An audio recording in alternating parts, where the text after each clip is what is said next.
Hi, and welcome back to the first ever pre-race show that we have here at Whiteland Raceway Park. Got some special guests in the booth. The owner of the facility is here, Andy O'Gara, alongside Chase Jones and Derek Hastings. Now, Chase Jones represents MPG, which is a new up-and-coming chassis manufacturer line, which is sponsored by Willpower Kart, but also a team that's coming up in the Midwest. And Derek Hastings is representing Ghost Engine. So first thing I want to do is start off with the man with the microphone, Chase Jones. Now, Chase, the story of how you and Vincent started off when you guys had your own team is kind of a more common one, but tell us, now that you're at the point where you're going to national, regional, and you're staying here local, how much more are you going to improve on? Yeah, I mean, it just started with Billy Vincent himself and Willpower coming out with the Willpower Kart chassis line, and I got asked to be one of the first drivers and kind of do a lot of R&D on it and develop the chassis, and then into a bigger role of being team manager halfway through last year, and then now part owner in the whole program across MPG and Willpower Kart. So we're averaging about 8 to 12 national drivers across Route 66, USPKS and Stars National Championship, and then we've got our local club guys here too. So we're squaring away with a lot of guys here. I think we have 8 total this week.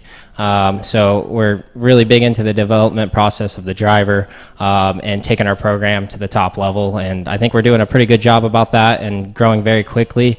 And just a year and a half really into the business, I think we're doing a well job, and I'm really looking forward to next year as well.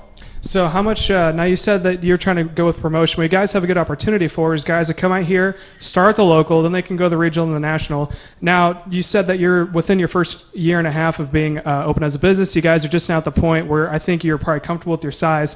How long into the future before we see some guys who are running here at Whiteland who are also branching out to doing some of the national stuff? Yeah, I think honestly next year, beginning of next year, and even some of the guys that are running with us today, we're going to start branching out into some of the regional, national stuff, taking them to the next level, getting their feet wet. Throughout the off season, sometimes in the winter, we'll go down to Florida and run some. But I really think a good handful of our guys that are running here that we've ran for a whole year so far are going to take that next step into the national ladder, which I think is really good for them. It's kind of the same stepping stone that I did, was start here when I was younger, and then I progressed myself into the national side of things, and that's kind of what we're still trying to do. And I think it's a great development program that we have going, and we've had a lot of good, really good results. I'm just looking forward to it, and there's a lot of kids that just started out racing and have already won a couple races this year. Yeah, and I'm going to actually take this microphone right here. I'm going to pass it on down to Derek Hastings. Now, the reason I want to bring you two on the show especially is because we like businesses that come out here to Whiteland Raceway Park. You guys are kind of like the backbone. When people come out here, they may not know entirely all the connections that they need when they first come out. One thing that they need is chassis and teams to work with, and then that can be a branch to go to national. Something else that they need is guys to produce engine power for them, and you are a big part of Ghost Racing Engines. You decided to be based here at Whiteland. Tell us why you wanted to come out here and be based and not just stay in the garage like you guys were before. Yeah, it's just really all about what Andy and Sarah have done here to make this place fantastic. There's nowhere else you'd want to be. So Matt Geist lives in Greenwood, and I live down in Columbus, so it's nice to be here in the middle. You practice, we can get out and test, get out and practice. Most of our engine business customers are based out of Whiteland as well, so regular racers here or local folks here. So it just makes sense to be a part of this and be a part of what's going on.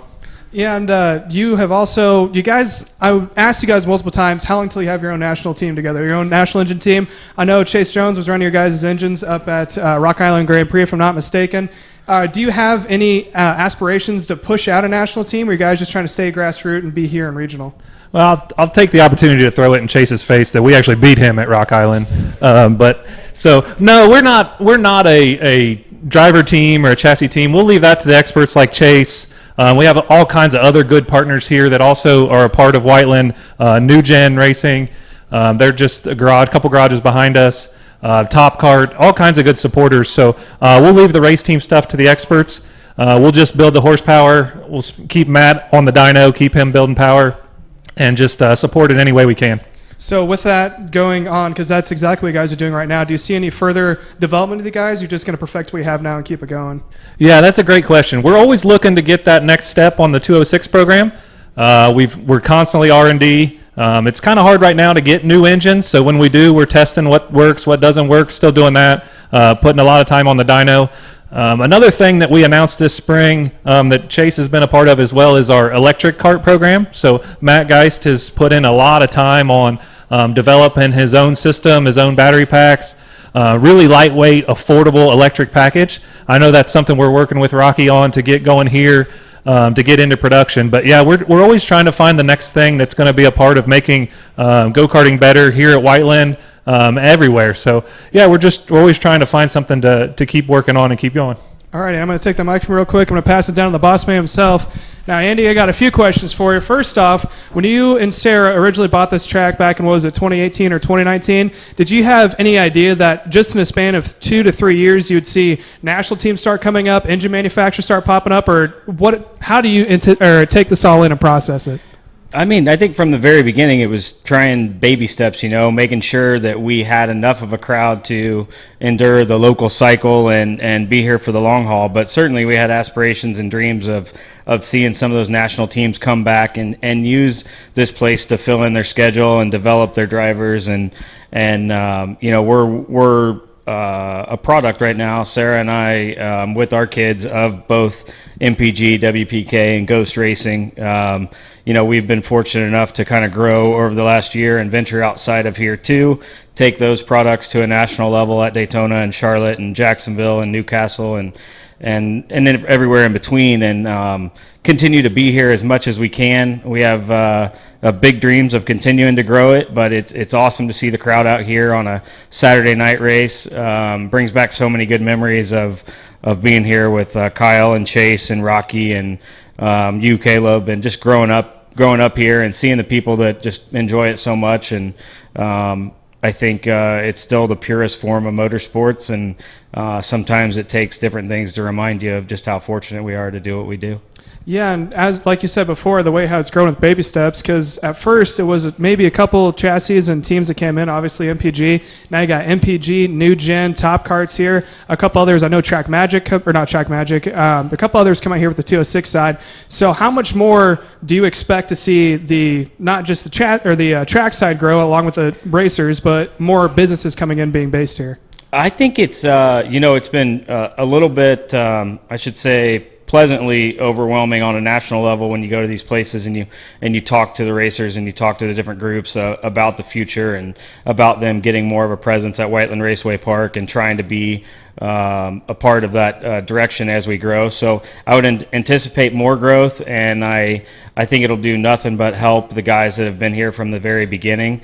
When you come out here on a bi-weekly basis to fill our 12 or so race schedule, and you see the same teams running up front, it's no different than big car racing. I mean, effort equals results, just like RP always said, and WPK and MPG, Ghost Racing. These guys spend a lot of time out here, and they're really good at what they do. And I think as we grow, as we try to develop more towards maintaining that local schedule, having a balance of regional and hopefully a couple nationals, you'll see the competition rise to that level.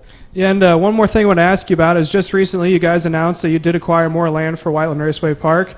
And I hope I didn't say that prematurely. No. You actually did. Okay, good. So my next question was going to be is how long until we may see an expansion here, and what processes do you have to go through until we can maybe see more pit expansion, a possible track expansion? I know that was referenced, and more garages down the road. Yeah, I think we're really close. I really do. There's a lot of legwork behind the scenes that it takes to get there. We've had a lot of those initial meetings with the town, with the county, with the state, with our general contractors, our architects, our civil engineers, working through the permitting process, the banking process. We have a vision of where we can take the track, hopefully doubling it in size, widening the current facility, repaving the entire structure as one, redoing the lights and PA system. When we do it, it'll be a multi-million-dollar investment on top of everything that we've done so far, and I believe that it'll take this place to another level.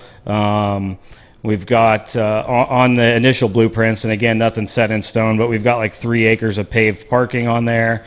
We've got over 30 full motorhome and trailer spots with plug-ins.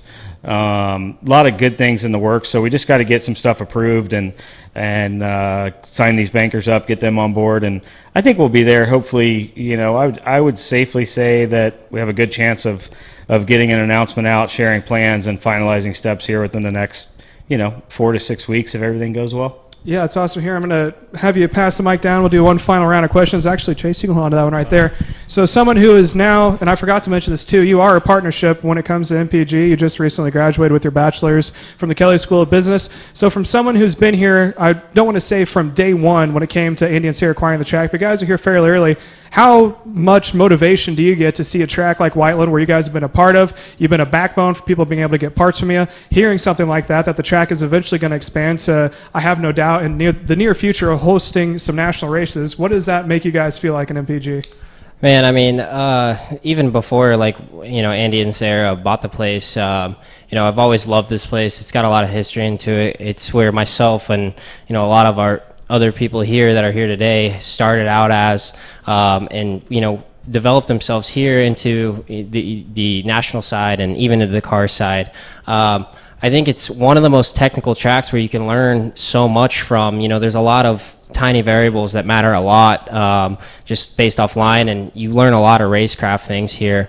I even was in the midst of my dirt car career, when Andy and Sarah bought the place, and I even went out and bought a kart myself just so I could come here and run 206 Senior and have some fun, because I enjoy the place and I know the racing's good and the crowd's good, and how much they've put in the effort that they have done already, and I think with the expansion and all of the work that Andy and Sarah are going to do to the place, it's only going to get better. I think it's going to draw in a bigger crowd from the tri-state area for people to come say, hey, look at this place, look what they're doing. And I think you're going to start seeing some of those regional teams, maybe some of those bigger teams coming, back to this place, and I think it's just going to be really good for the sport all around. And I'm really looking forward to it. And to see a big national race here would be like a dream come true for not just myself, but everybody that's put so much work into this place to make it what it is. I would agree. And before we pass it over to Hastings for his final question, how can people who maybe want to get interested in going to the national, regional, the local races with MPG and WPK, how can they get in contact with you guys? Yeah, if you guys just want to contact me at chase@willpowerkart.com, you can contact me there. I've got plenty of different packages and things that we can do to provide valuable track time or one-on-one coaching, ride and drive packages, anything from parts to tires, things like that. I can take care of all of that. All right, thank you. I'm going to pass it over here to Derek Hastings. Now, Derek, same question to you. You guys were here. You were actually here when they first started. You guys came out and ran locally. I know that your partner of Matt Geis was running some SIRA stuff, then kind of slowed it down, running here more. How do you guys take the information, hearing that there may be to the point where you're at a national series, knowing you guys are based here from the beginning? Yeah, I couldn't be more excited to hear that kind of stuff. To hear the investment coming in just makes me happy for the long term. Matt and I both have kid kart drivers right now, so knowing that they're going to have a place to run, as they go sportsman, junior, senior, there's nothing cooler. So my goal is someday to run a race with my son, hopefully here. So I got a few years till that, and it sounds like Andy and Sarah are going to make that happen. So I couldn't be more excited. And same thing to you. How can people get in contact with you guys? Now, I know you guys are, just like coming across the country, having a little bit of shortage when it comes to engines, but hopefully that's going to get resolved soon. How can people get in contact with you guys for maybe engine help or engine packages? Yeah, you can find us on Facebook, message us, Ghost Racing Engines, or ghostracingengines.com. Contact us through there, Ghost Racing LLC. At gmail.com. So there's plenty of ways to get a hold of us. Like you said, we're a little short on engines right now. There's a national shortage. They're kind of trickling in here and there. But really, if you have a rebuild or something like that, or just questions on 206s, you can get a hold of us. Otherwise, you could also get a hold of Chase and get a package, and it'll come with a Ghost Racing engine. So whatever you want to do to get into the sport or better your package, we'd love to be a part of it. Thank you for that. I'm going to pass it down here to Andy for his final go-around. And Andy, I want to start this off by saying that coming from myself, and I think I can speak for a lot of us, because we talked about before, I grew up here racing as kids. I remember racing against Chase back when I was way younger, a lot heavier. A bunch of other people called this track their home. They cut their teeth here. A lot of history. It's started to fall off, and I think a lot of us were worried that one day we wouldn't see this track around anymore. You and Sarah came in with a whole bunch of investment, were able to save it. So I want to thank you on behalf of, I think, most people who grew up racing here at Whiteland.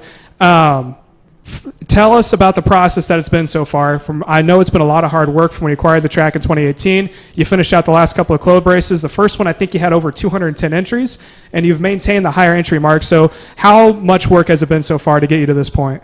Well, I think, first off, we were, I guess, really one of the lucky ones to fall into it when we did, timing-wise. All the support that we've seen locally from bringing people and groups and everything out to SIK, allowed us to reinvest that revenue into Whiteland Raceway Park, and having a great partner with Wink Hartman to partner up 50% on everything. Those initial 3 months of really bringing it back up out of the ground were a little challenging and a little daunting at times, but getting it where it is here today, with the staff, with Kyle and Rocky and Austin and now Cameron and Vince and all the good people that have been a part of it. It's been a pleasure, really. It's fun for me to come out here and see it where it is today. It's fun to stand up here in the booth and overlook the track. It's fun to be here bright and early when no one's here and walk the track. It's fun to be here late at night when it's nice and quiet. I just love this place as much as anybody, and like I said, we're one of the lucky ones that timed it right, and hopefully we'll be here for years to come and see the sport of karting continue to grow and show people that opportunities do exist there, and that the small people can still get it done. Absolutely, and I think we're coming up on our time limit here. I don't have a clock on me, but I think it's been about 25 minutes, so that is going to end it for our first ever live stream here at Whiteland Raceway Park, a pre-race show that is. Hopefully we can be more consistent with these, get some more other business partners that have been up in the booth, because there is a lot to cover. But this is the 4th of July weekend here at Whiteland Raceway Park. I believe this is the second or third night race, so hopefully we got more to come. On Andy O'Gara, the owner here at Whiteland Raceway. Oh, I forgot to mention, Andy, how can they get in contact with you for investment or any other questions they may have? Yeah, so the easiest way is customers at racewrp.com. That goes right to Marissa and Sarah and I, and we try to respond as fast as we can, or just andy.o'gara at sikarting.com. I stay on top of my email as much as we can and keep people informed as best we can, and the moment there's anything to announce, we'll get that out there and try to keep rolling with it. Alrighty, so again, thank you everyone up in the booth on behalf of Andy O'Gara, Chase Jones, and also Derek Hastings with Ghost Racing Engines. My name is Caleb Smock, your host here. Hopefully more videos to come, so please stay tuned in the following weeks. And if you'd like to, tune in tonight as we have yet more night racing yet to come here at Whiteland Raceway Park.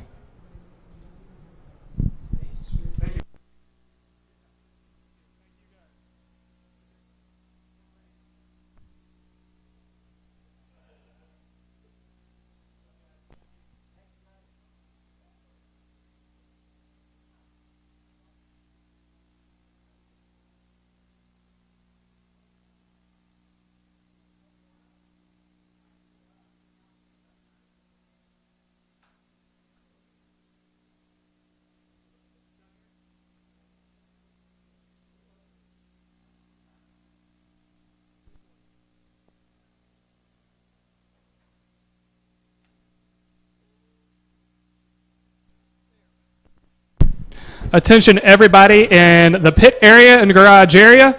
Drivers meeting will be at 3:40. At 3:40, drivers meeting will begin at the bottom of the timing tower. So that is going to be a little less, or it's going to be about 13 minutes. So in 13 minutes, we'll have drivers meeting at the bottom of the timing tower. Thank you.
Once again, drivers meeting. Drivers meeting will be at the bottom of the timing tower. Drivers meeting in 4 minutes will be at the bottom of the timing tower.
Drivers meetings in 2 minutes, everybody. Drivers meetings in 2 minutes.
All right. Good afternoon, everyone. Thanks for joining us here at WRP again. Just going to go over a few things, and then we'll get things rolling. Track layout today, we're running long forward. You're going to enter track over here where grid A and grid B is, and you're going to enter the pits right before the 180. The start finish is right in front of the tower on the front stretch over here. Our rotation is Kid Kart Novice, Kid Kart, 206 Junior Sportsman, 4-cycle Novice, Micro and Mini, 206 Junior, 206 Senior Group 1, and then 206 Senior Group 2, Yamaha Junior Can, Yamaha Senior, KA Junior, and KA Senior, and then 206 Masters. The race formats for today is practice is 5 minutes long, qualifying is 5 minutes long, Kid Kart heat length is 6 laps, and the all other heats are 8. Kid Kart feature is 10, Junior Masters feature is 15, and Senior feature is 20. Qualifying groups are based off of practice times if kart count calls for more than one group. Heat race lineups are based off of qualifying results. Feature lineup is based off of heat finishes. Kid Kart Novice, Kid Kart 2 and 4 cycle Novice will use standing starts in front of the tower. All other classes will use rolling starts. Please keep all karts in your pit area until your class is called to keep the grid area free of congestion. And then for the next stuff, I definitely need everybody to pay special attention to because this is all brand new. A new rule for adult classes is that track marshals are allowed to help all karts in all classes. Adults can still help themselves if needed. A yellow flag, race pace must be reduced to 50% and there is no passing. Double yellow flag scenario, if chief starter throws a double yellow flag, the race leader must slow to a walking pace and let the field pack back up. Restarts after red or a double yellow, restarts will take place on the back stretch and they will be the same as the initial start. The new penalty sheets are posted in the lobby and there are copies available on the table right as you walk in. There will be no more standing on the barriers along the track over here. And then for Kid Kart, one representative per Kid Kart is allowed to be past the fence during your guys' races. And we're going to crack down on it too. So if I catch more than one parent per Kid Kart, I'm just going to throw you back over the fence. Dogs must be kept on leashes and held by owners at all time. And then the scooters, bikes, anything like that is not allowed in the pit area at any time. I'm going to pass it over to Vince, and then I got a few more things after him. Hello everyone, let's hopefully we have a good day of racing today. Just a couple notes about your results and lineups. They will all be posted on livekarting.com. In fact, there is a white sign over here in the middle of both the grids. It has a QR code that you can scan with your phone. Just scan that code and that'll take you right to the result sheets. That way you know where you're supposed to line up. Once you come up to grid, you are going to follow the grid attendance instructions. That is going to be Maxine today, so please keep everything smooth and calm for her. If you feel like your position on grid is wrong, come and see her before the last minute of you're going to go out. If she's getting ready to send the class, don't come up to her with a problem or a question about it. Find her as you guys are starting to grid up so we can get taken care of. One more thing is we've had too many people just coming up to the tower thinking that they can come in whenever and ask questions. It is going to be locked today. If you have any issues, questions, or concerns, once again, see Maxine. She is the grid attendant today. She will tell us whatever's going wrong with you, and we'll try to work it out. Other than that, just remember to keep your heads cool, be smart, and let's all have fun.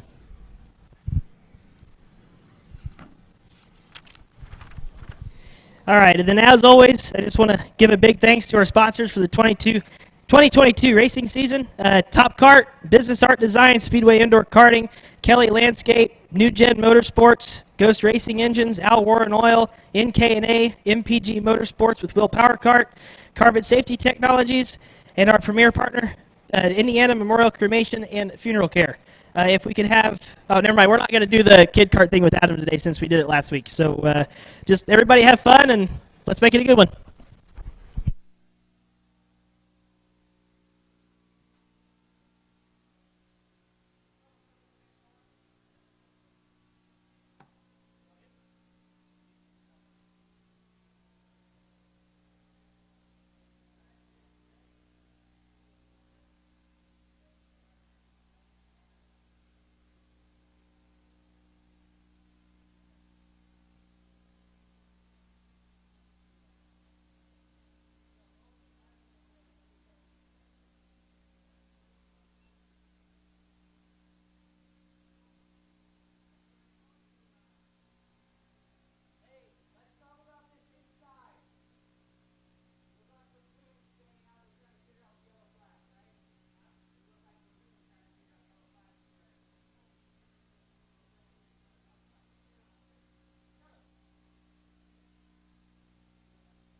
All right, so once again, the rotation goes as follow. Kid Kart Novice. Kid Kart Novice, you're going to be on grid A. Kid Karts to grid B. 206 Sportsman, you're up on deck. You're going to be on grid A. So Kid Kart Novice needs to be on grid A. Kid Karts, you are on pre-grid on grid B. 206 Sportsman, you're up on deck on grid A.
Test 1, 2.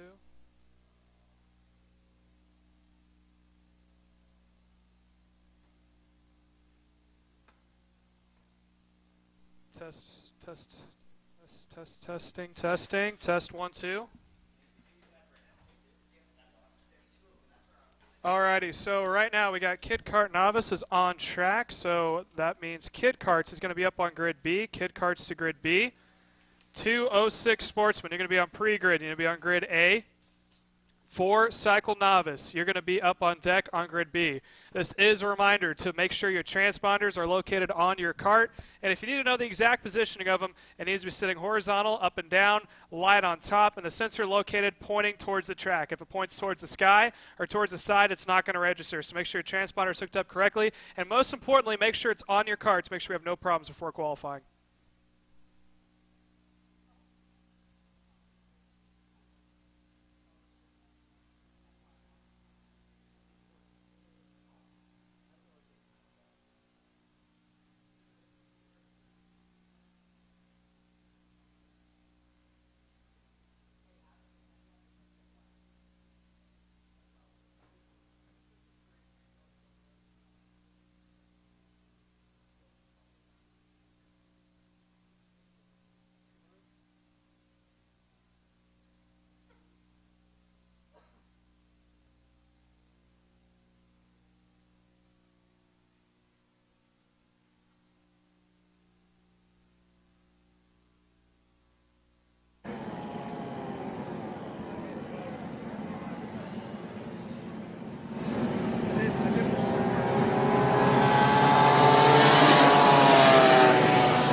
Kid karts are now on track. Kid karts are now on track, which means 206 junior sportsmen, you're on grid A. 4-cycle novice, you're on pre-grid on grid B. Micro Mini is up on deck on grid A. Again, kid karts are on track. So 206 junior sportsmen, you need to be on grid A. 4-cycle novice, you need to be on pre-grid on grid B. Micro Mini, you're up on deck on grid A.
on deck on grid B. Once again, 206 Junior Sportsman's on tracks, and 4-cycle novice needs to be up on grid B. Micro Mini, you're going to be up on pre-grid on grid A. And 206 Junior, you are up on deck on grid B.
4 Cycle Novice is now on track, which means Micro Mini. Micro Mini need to be up on grid A. Micro Mini to grid A. 206 Junior, you're going to be up on pre-grid. Go to grid B. 206 Senior, group number 1. You're going to line up on grid A. You are on deck. So again, Micro Mini, report to grid A. 206 Junior, go to grid B. You're on pre-grid. 206 Senior, group number 1 is up on deck on grid A.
Micro Mini is on track currently. Micro Mini is currently on track, so we need 206 Junior. 206 Junior, go to grid B. You are on grid. 206 Junior to grid B. You are on grid. 206 Senior, Group 1. You're on pre-grid on grid A. 206 Senior, Group number 2. You're up on deck on grid B. The word of the day is going to be sure. Please make sure your transponder is located on your cart before going out for practice. Again, make sure your transponder is on your cart before going on track for practice.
Once again, Micro Mini, you should be on, actually you're on track. So 206 Junior, you should be up on grid B.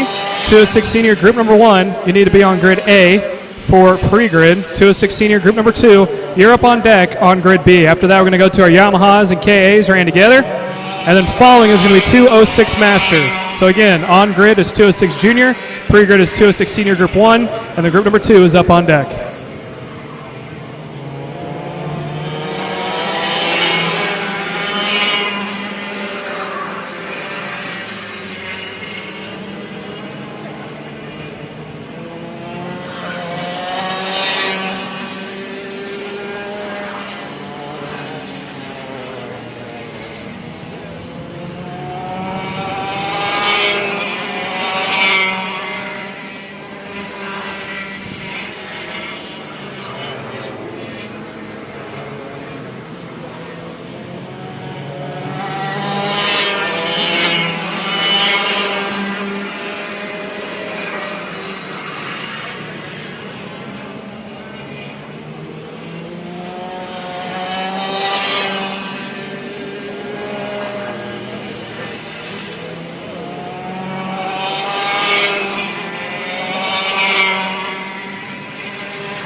And 206 Junior is currently on track. So 206 Senior Group number 1, you're on grid. Need to be on grid A. 206 Senior Group number 2, you're on pre-grid on grid B. Yamaha Junior and Senior, along with KA Junior and Senior, you're on deck on grid A. Please make sure your transponders are located on your car before going out for practice.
And 206 Senior, group number 1, you're up on grid. You should be on grid A. 206 Senior, group number 2, you're up on grid B on pre-grid. So 206 Senior, group number 1, A grid. Group 2, pre-grid on grid B. Yamahas and KAs, you're on deck on grid A. Again, please make sure your transponder is on your car before going out, so we make sure that there are no problems before going into qualifying.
206 senior group number 2, you need to be on grid currently, on grid 2. 206 senior group number 2, you're going to be on grid B. On grid B.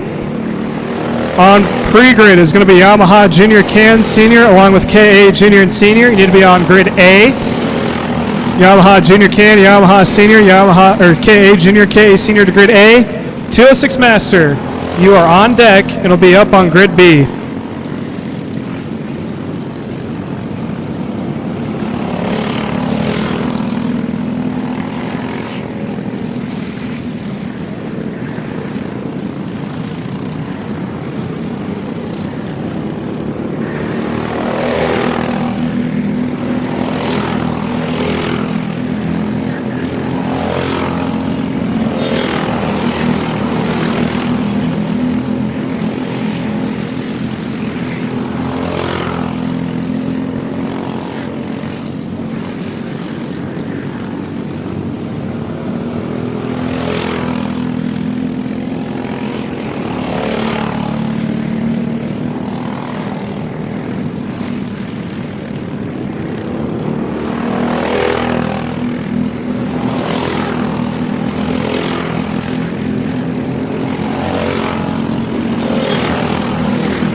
All right, 30 seconds left here for group number 1 of 206 Senior. Group 2 needs to be on grid B.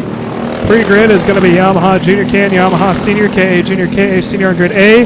206 Master is going to be up on grid B.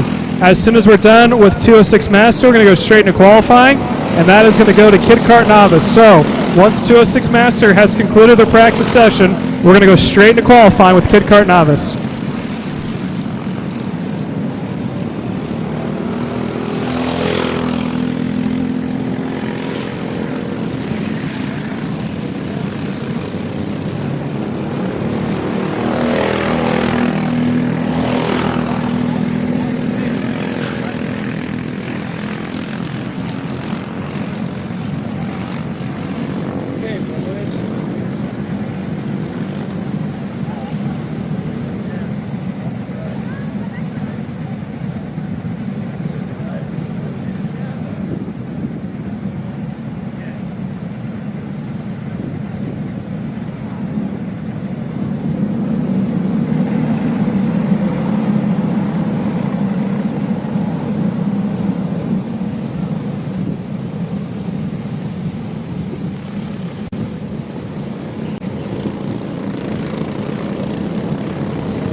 .206 Senior, group number 2 is now on track, which means we need all Yamahas and KAs to be on grid A. All Yamahas and KAs on grid A.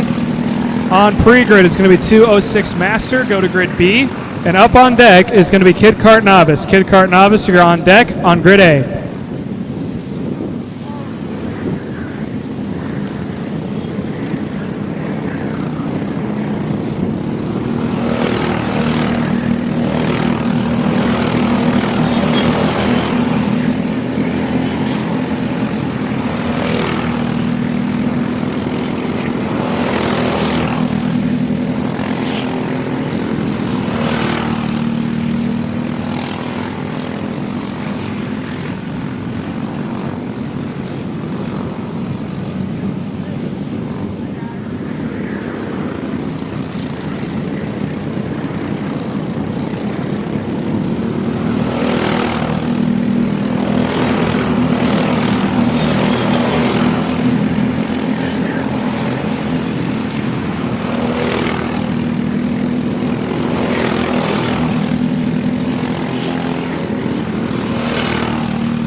Jared might have thrown him out. He was right on the bumper.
Yamaha's KAs are on grid currently, both junior and senior for both.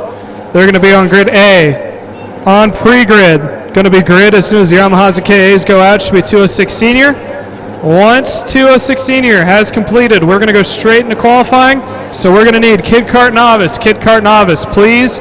You're on deck. Please be at grid A as soon as 206 Master is up. So again, Yamahas are about to go out, which means on grid is going to be 206 Masters. On grid B, on pre-grid is going to be Kid Kart Novice. On grid A, on pre-grid is going to be Kid Kart Novice on grid A. And up on deck is going to be Kid Karts on grid B.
206 Master is now on track, which means we need Kid Kart Novice. Kid Kart Novice for qualifying, go to grid A. Kid Kart Novice, please go to grid A for your qualifying.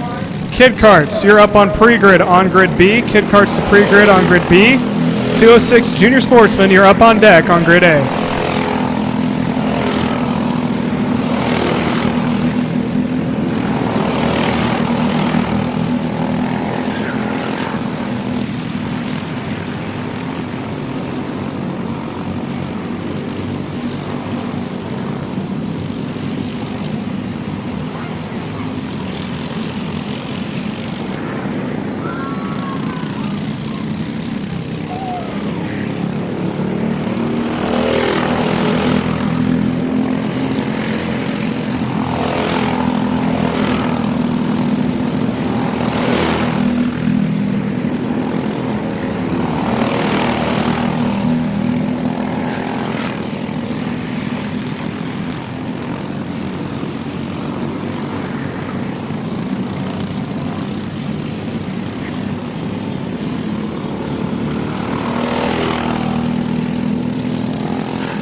quick update on the concession stand. It will be closed here shortly. Concession stand will close, and then it's going to be reopened at 6:30. 6:30. So if you need anything from the concession stand, make sure you take your stop at 6:30. The time now is currently 5:09 Eastern Standard Time, which means here shortly going to get underway here with Kart Novice. Need to be on grid A for qualifying.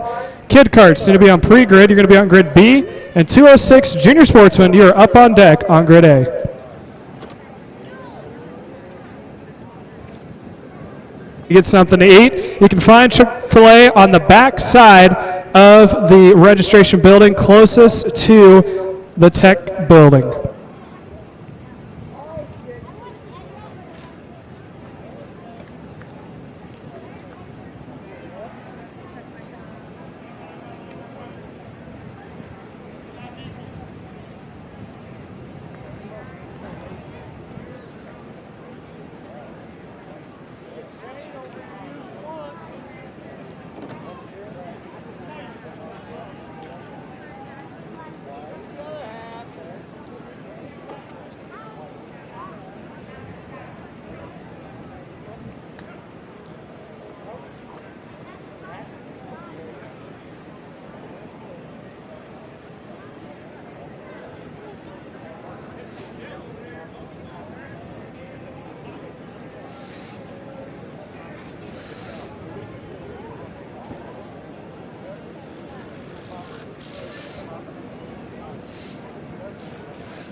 Kid Kart Novice is now on track for qualifying, which means Kid Karts need to be up on grid B. Kid Karts to grid B. 206 Sportsman, you're on pre-grid on grid A. 206 Sportsman on pre-grid to grid A. 4-Cycle Novice, you are up on deck on grid B.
Checkered flag is out for Kid Kart Novice, which means Kid Karts. Kid Karts need to be up on grid B. Kid Karts to grid B.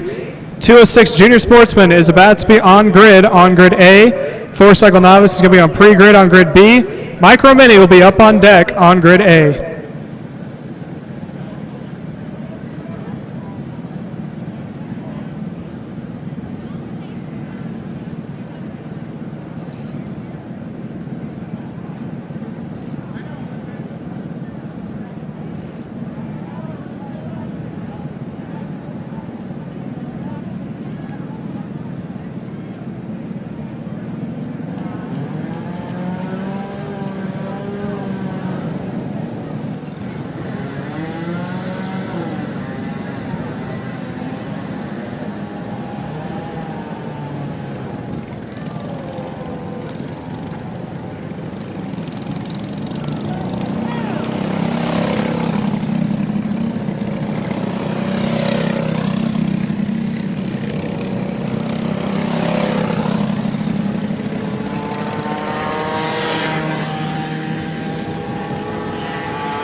Kid karts are on track. So once again, 206 junior sportsman. 206 junior sportsman needs to be on grid A.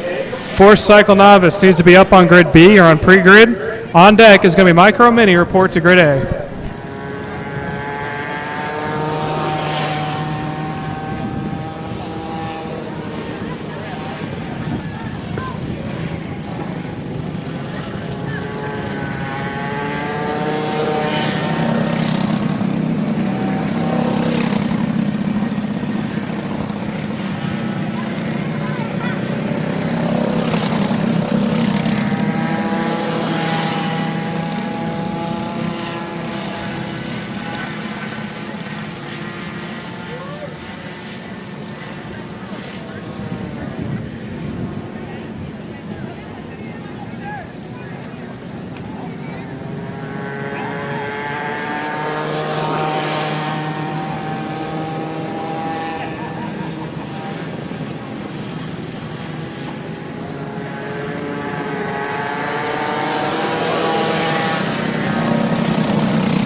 There is 1 minute left here for kid car qualifying, which means sportsman's about to go out. 206 junior sportsman is on grid A, which means 4-cycle novice. You're going to be pushed onto grid on grid A. Micro Mini will be up on pre-grid on grid A. Sorry, that's 4-cycle novice will be up on grid B. Micro Mini will be up on pre-grid on grid A. And then up on deck is going to be 206 junior on grid B.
go. About 6.100s off the second place. Landed 686. Not a lot of time separates the top two. Ryan Ward, he's going to settle into P3 currently 33.9. Outside fourth. Charlie Myers currently sitting P5 with 34.515. Daniel Garrett just outside the top 34.56.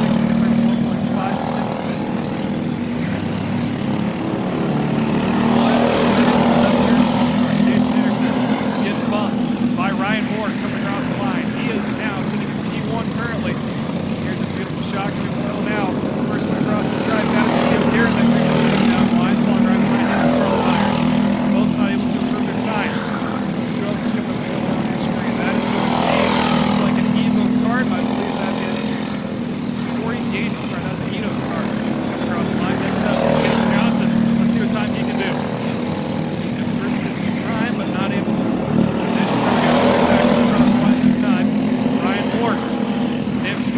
not enough. Landon Brewer goes purple with 20 seconds left on the nitro with a 33.607. Daniel Garrett making way across the line. Let's see if he can go back to the top five. He's in the fifth now. He can't improve. Charlie Myers comes across. He can't improve as well. 6 seconds left. Checker flag is about to be out. It's about to be locked into place. Let's see how they come across. Here comes Caleb Johnson fourth. He improves time across the line. Does he improve? He does, but not enough to make a significant difference. He stays back across the line. Checker flag is out. Ryan Moore locks himself into P2. Landon Brewer is going to take the pole position. He is not able to improve his time, but it is not needed as he is going to be starting a pole position for your heat race. Ryan Moore is going to be starting outside row number 1 of the WPK kart, sitting P number 2. Casey Henderson is going to be on the inside of row number 2 in the Top Kart USA chassis. Caleb Johnson is going to join him in row number 2 on the Evo kart. Daniel Guerra is going to make up row number 3 alongside Charlie Myers. And the 7th position is going to be Tori Daniels. Next to Titus Roberts. As now we're about to go away with the 4-cycle novice. 4-cycle novice about to make their way back out, which means after them, like row mini, it needs to be up on grid A. You're going to be on grid 206 junior. It's going to be up on grid B. And up on deck is going to be 206 senior, group number 1. You're going to be on grid A. We're going to take a little break here from up in the booth. We're going to keep you guys updated on the rotation, how practice is going to go. Stay tuned and watch live here on WRP Racing Network.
Yeah, I can hear you.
say?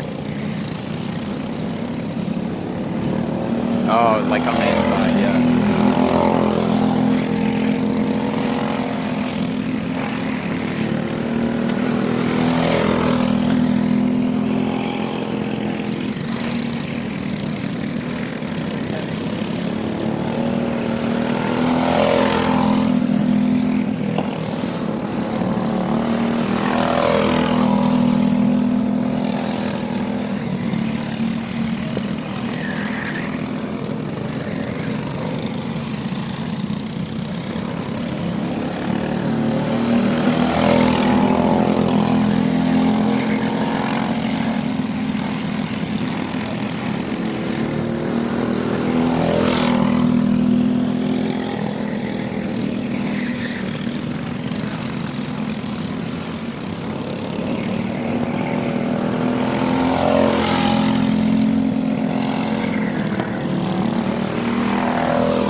Micro Mini is currently on track, which means we need 206 Junior to grid B. 206 Junior is on grid B. On pre-grid is going to be 206 Senior group number 1 to pre-grid. And up on deck is going to be Yamaha Senior group number 2.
Once again, Micro Mini is on track, which means 206 Junior. 206 Junior should be on grid B. 206 Junior grid B. 206 Senior group number 1. You're going to be up on pre-grid on grid A. 206 Senior group number 2. You're going to be up on deck on grid B.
All right, about to get underway here for our 206 junior challenge times. We're heading out first here for qualifying. How are you going to handle this one?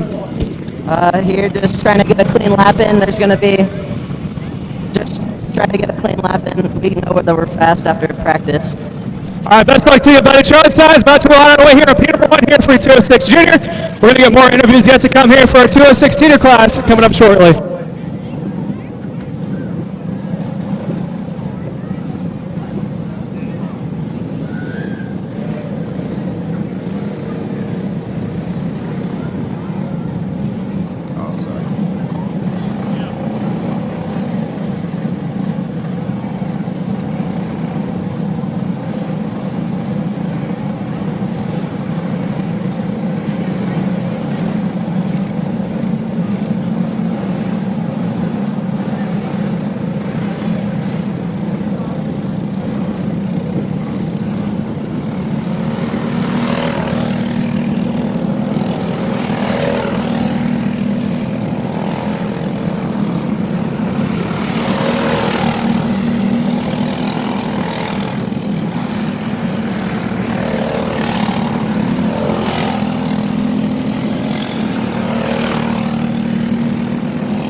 206 Junior Group number 2 is about to make their way out on track, which means 206 Senior Group number 1 is making the way up to grid. 206 Senior Group number 1 needs to be up on A grid. Group 2 needs to be on grid B. After that, Yamahas and K's, you'll be up on deck on A grid.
So qualifying about to get over here.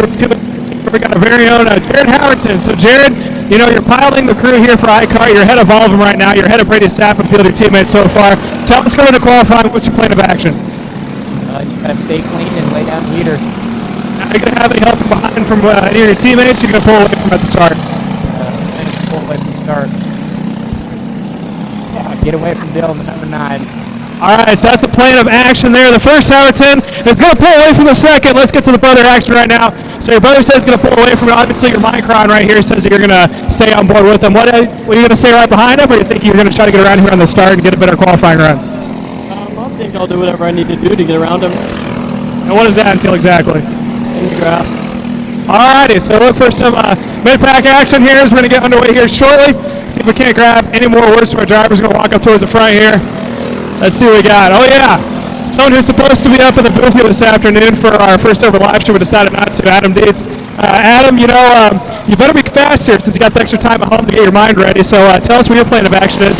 Howerton says he's going to pull away. He's going to go to your back bumper pusher. What's your plan here for qualifying? I think plans to go to the front. I mean, I think the cart's got more speed in it than I showed in practice. So as long as we can get a little gap here and send it, we'll be all right. Now you're going to be right behind, well, I think you're going to be right behind McCorkadale. If not, yeah, it looks like you're going to be behind McCorkadale. You're going to try to catch back up to the top before we go out? I think I'm just going to pass, literally, just in this 5-minute section. I think I caught them all. All right, I'm going to find out about that one here in a second.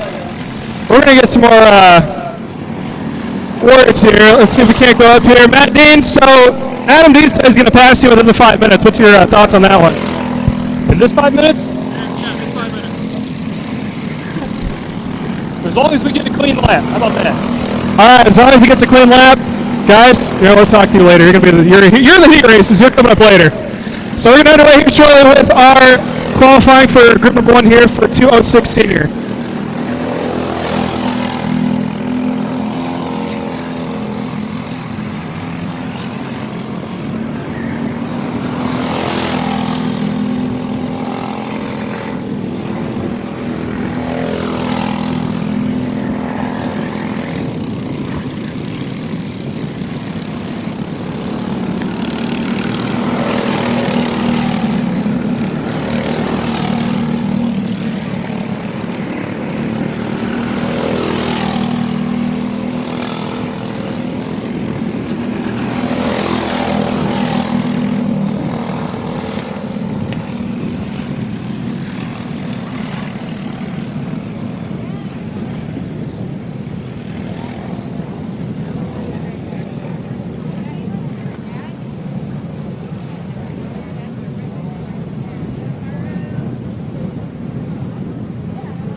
sitting purple. He is sitting at a 34.836. Again, that's pole position right now. Brady Zapp currently sitting P2 at 35.260. Chris Marchino registered third. Howardson fourth. Neither Howardson and Dylan Howardson in P5. Again, this is a policy change, seeing as there's a 5 minutes for qualifying, 10 in. Right now on your screen, you can see some people are starting to pack up right now. There's Chris Marchino making his way across the line right now. The camera guy is going to be looking all over the field so he can't spot some other drivers making the way coming around. There's some more tandem on your screen right now. Everyone's trying to find a drafty buddy, as we like to call it. This track here at Whiteland Raceway Park is what we refer to as a bull ring. It's just under a half mile. But due to the long straightaways, the fact that there's only 2 heavy braking points, it allows for pack racing, as we see across the screen. There's Hastings, and if I'm not mistaken, that is Levi Wilbur going nose to tail into turn number 1. So let's see how the times stack up right now. 3 laps in, it is Matt Geis sitting purple to 33.330. Adam D is currently sitting P2. We talked to him earlier. He said that he felt pretty good after qualifying, made a couple of adjustments. He thinks that, pretty good after the practice, I should say, but he thinks that qualifying he'll be able to throw down a top 3 time. He currently finds himself in P number 2. Jared Howerton said he was going to try to pull away from that mid-pack in the qualifying run, get his own little space, currently sitting in third with 33.851. Desi Petragon, he is inside the top 5. He is sitting at a 33.9, and here comes Levi Wilbur to the second place. He is going to bump everyone down, but Adam Dietz says no to that. He goes to P2. McCorkadale goes to P5 for a moment. Here comes Desi Petragon. Petragon just went purple. He finds himself at a 33.306. Matt Geis gets bumped to P2, again, 33.4. So Petragon right now has just over 10th over the rest of the field. Adam Dietz currently sitting in P3. Wilbur now in P4. Dylan Howerton is going to go a little bit faster. His brother finds himself in P number 5. McCorkadale in the 6th position. Brady Sackville P7. Troy Tony finds himself in 8th with Tyler Kearns in P number 9. Jared Howerton rounds out the top 10. Just outside the top 10 is Matt Dean. I say that too soon. He moves himself up the field. He goes to P7. Carter Pryor finds himself in P2 with Eli Fox in the new gen chassis in P13. Chris Marchino in the iCart finds himself in P14. So let's see how this top half of the field pans out, as we're now sitting just under 2 minutes left to go here for qualifying. It's still Levi Wilbur, the MGM, finding himself in P number 1. Matt Geis running an Aero chassis finds himself in P number 2 with Adam Dietz in the Eagle. In P number 3, another fellow Eagle. In P number 4 is Desi Petragon. And now McCorkadale moves himself up to P5. He's about to make his way across the line. Let's see how they come across the line. McCorkadale stays in P5. Petragon maintains that 4th position. He does improve his time ever so slightly, but not enough to make a huge difference as he maintains his spot. And it looks like the Howerton of Dylan Howerton has lost his front nose, so he is going to have to pull off. He finds himself currently in P8, and I believe that his lap times are no longer going to count since he lost his front half of his body work, but he does have a decent time. He's inside the top 10. Matt Geis just went purple. He takes the top spot away. Here comes Adam Dietz across the line. What does he do? Maintains the 3rd spot. Wilbur currently sitting in P2. Some other heavy hitters spur across the line. Here comes, that is the BSAP 20. Let's see where Brady Sabafield lines up. Currently sitting in 14th, so he has fallen down the line. He was fast out from the bat and then slowly started to fall his way down the order. Looks like he may have to look back at his adjustments to see if there's anything he can do to maintain that just a little bit earlier. Dylan Howerton comes across the line. He's sitting in 9th. Eli Fox does improve to the 11th position, but he is someone who usually see well inside the top 5 as across the line. Levi Wilbur went purple, takes the fastest lap away from Matt Geis at P2. Adam Dietz improves his time, but not enough to make a difference, maintains 4th. McCorkadale goes to P3. He finds himself inside the podium position in that 3rd spot with 33.2.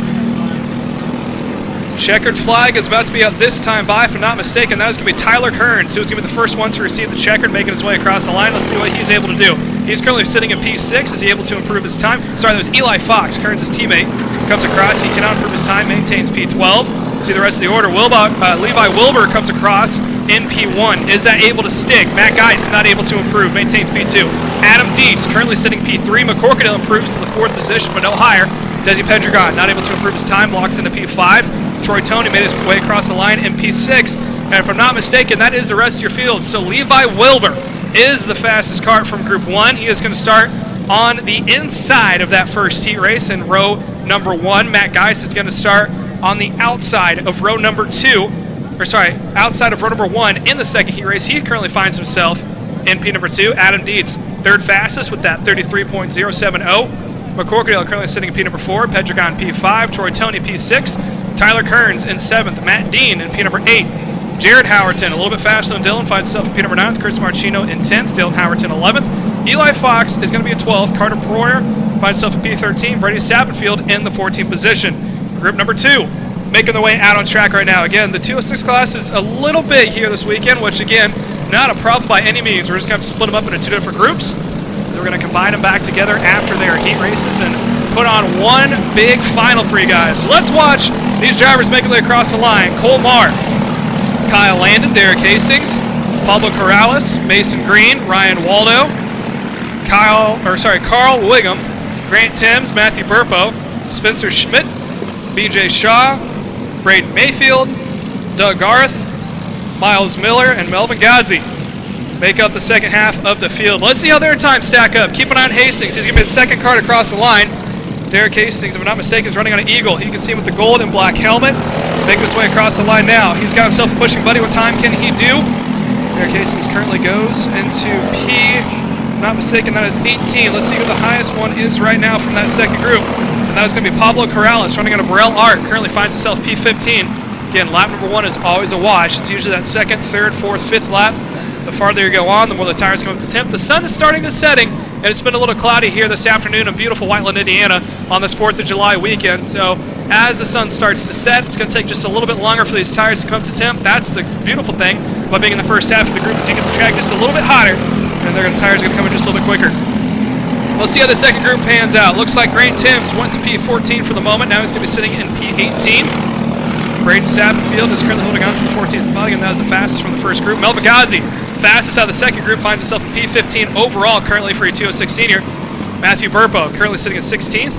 Pablo Corrales in P17, Grant Timms 18, Cole Marr in 19th position, BJ Shaw 20th. Derek Hastings finds himself all the way down to the 23rd position. So there's still more laps to come as we're now working lap number 4 across the line. Probably about 6 or 7 is when we're going to see some guys able to take it to that front half of the field. Melvin Godsey goes fastest out of the second group, finds himself in P15. Burpo second fastest. BJ Shaw in 17th overall, third fastest. Derek Hastings moves himself up just a little bit to P19. Get here in about 2 or 3 laps. You may see some guys start to pop up into that top 10 or top 15 of that first group. 14 carts went out in the first half, and then we sent 15 out in the second.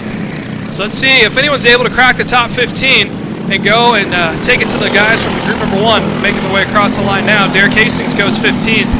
No one is able to go past Brady Sappenfield sitting in the 14th spot. He is like the gatekeeper, I guess you could say, from the first to the second half of the field. Matthew Burpo is P15 currently. Derek Hastings moves up a little bit to P16. Brian Waldo has a big improvement that last lap. He goes to P17 with Melvin Godsey also moving up the order to 18th. BJ Shaw 20th. Pablo Corrales finds himself in P19. So we are 5 laps in. About 9 laps is what everyone got from that first group as we were sitting at about 2 minutes and 11 seconds remaining. Across the line, can anyone crack into that top group? And it is going to be Matthew Burpo. He makes his way into that first group. Bringing with him is Carter Pryor and Melvin Godsey. So Burpo sitting 13th, Pryor 14th, Melvin Godsey 15th. Brady Sappenfield now settles into 16th. Let's see if anyone else is able to extend their reach up in that first group. Now the gatekeeper between themselves and the rest of the field goes to Eli Fox, who's sitting in 12th. Let's see if he can maintain that 12th position or if he is possibly going to fall down the order. Hastings leading the way across the line. Again, right behind him, if I'm not mistaken, that is going to be Pablo Corrales. Sorry, that's Cole Meyer. Oh, here's a big shakeup. Melvin Godsey goes top 10 to P9. Jared Howerton now gets pumped down to P10. Let's see the rest of the field make their way through. Matthew Burpo goes to P13. Looking down at the times now, 1 minute and 15 seconds remain. Let's see how this is going to stack out. So currently it is Melvin Godsey, the flying mechanic, who is the highest in the second group, finds himself up into the 9th position. The command has been given for 1 minute left as we are now watching some of these guys make their way across the start-finish straight. Let's see how the times line up. Godsey does not improve his time or position, maintains that P9 spot. Calling him out as they come across the board here. No major movers so far. So still Melvin Godsey able to bring it up into that first group. Bring with him, he brought Matthew Burpo. He was sitting in P13. Cole Marr in P15. Carter Proyer in P16. Hastings in 17. Brady Sappenfield falls all the way back to 18th. Pablo Corrales finds himself in P19. BJ Shaw will round out the top 20. Checkered flag is out. Melvin Ghazi improves his time, but not enough to improve his position. He is currently sitting in P9. Let's see the rest make their way across the board. Matthew Burpo comes across. He's not able to improve his time, so he's going to maintain that 13th spot. Here's the final two across the line. So the fastest qualifier out of that second group goes to Melvin Ghazi. And overall, your pole sitter for 206 senior goes to Levi Wilbur. P2 of Geist. Third place of Adam Dietz. Fourth goes to Evan McCorkadale. Fifth to Desi Pedregon. Sixth goes to Troy Toney. P7 to Tyler Kearns. 18th to Matt Dean. Ninth goes to Melvin Ghazi. And rounding out your top 10 for your 206 senior, that is going to be Jared Howerton. Up on track next, we got your KAs and Yamahas. Engines have just been fired, so they're about to make their way out on track. After that, we're going to go to our 206 Master. If you're listening live here at Whiteland Raceway Park, you need to be on Grid B if you're in 206 Master. We're going to go away here from the audio, keep you guys updated as we need, but up soon, we got our heat races approaching us shortly. Also, it's just been called, attention everyone in the pits and garage area, there will be a 30-minute break after qualifying has concluded, a 30-minute break between qualifying and heat races.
group for qualifying is now making the way around. This is our 206 Masters.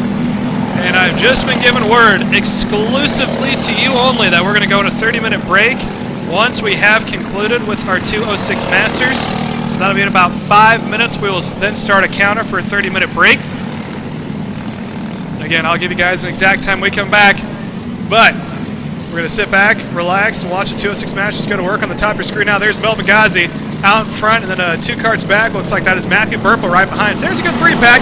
Derek Hastings also up in the mix. He is doing double duty from both Masters and Seniors. Sorry, that's Kyle Landon currently sitting in P2 right there. So there's a good 3-pack, followed right behind by that man right there. Derek Hastings, we saw him earlier on the pre-race show, telling us all about the awesome engine company that he has of Ghost Racing Engines. So we sit back and watch and enjoy some classic old school 206 Master qualifying.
6:55. Is that we're going back?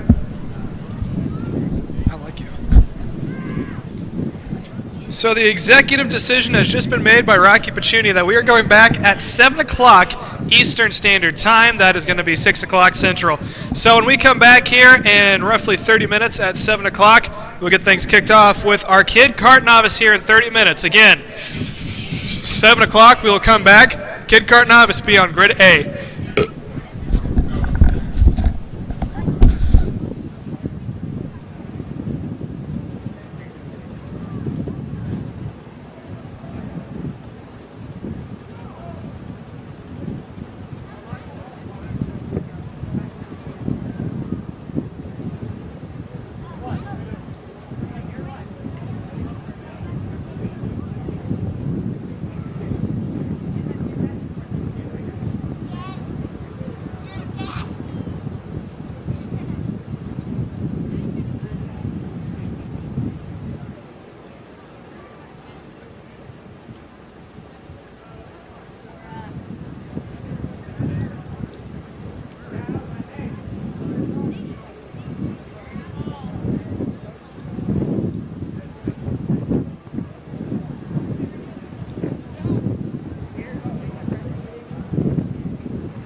Bruce Shank, if you can please report to the timing tower. Bruce Shank, please report to the timing tower.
Kart Novice. Kart Novice, please report to Grid A. Kart Novice to Grid A.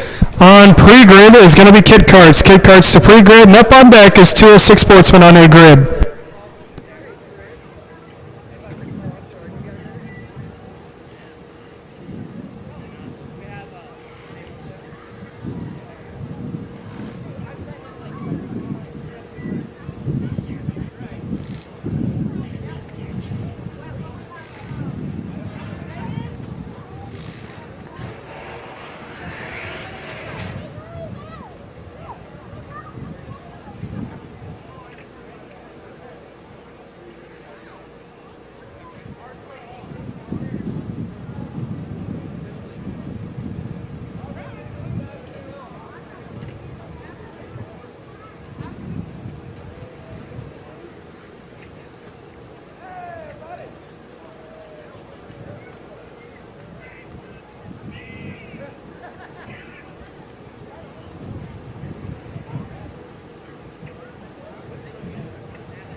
All right, we have another announcement. In order to be in the pit area, you must have a pit pass. Pit passes can be purchased inside the lobby at the main building. Again, you need a pit pass in order to be inside the lobby, or sorry, inside the grid area. You can find that in the main building. If we catch you without a pit pass, whoever you are with is going to be disqualified from the event this afternoon. Again, if we catch you inside the grid area without a pit pass, your driver who's associated with you will be thrown out for the remainder of this evening. And you can buy pit passes inside the lobby at registration. Insurance requires it. This is an insurance policy only. We just have to oblige by it. So if we catch you without a pit pass, your associated driver will be thrown out. This is your warning, and if you think the warning's not enough, there's also signs posted all over the grid area, so you have multiple reasons to believe that you need a pit pass in order to be in the grid area.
I can hear you.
So Kid Kart Novice is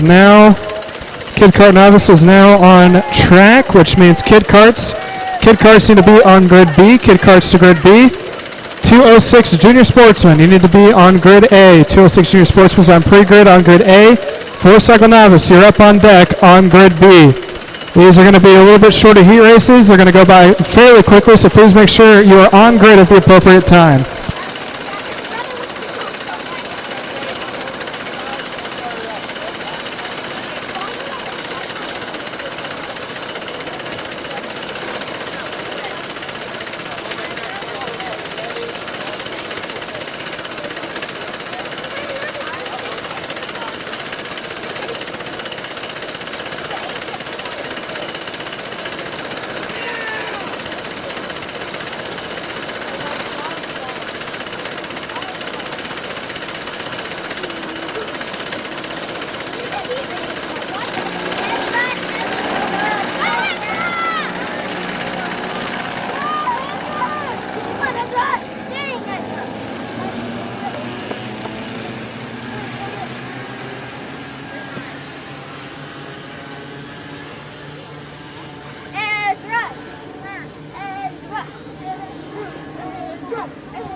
You look pretty close to passing someone. Just look for a black helmet. I don't see him.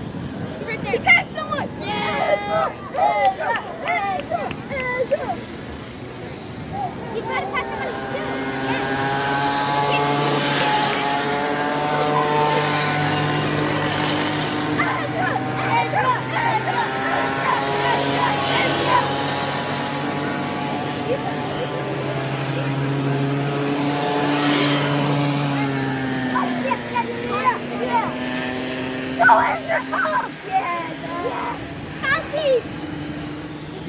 start were. Yeah, you guys are gonna pass that guy. That's how I was. I was on your table and then it rolled away from me and I spun out. Yeah, I spun out once. Well, I didn't spin out. It's in that middle hairpin I went to. Yeah, that's pretty good. That's my fault.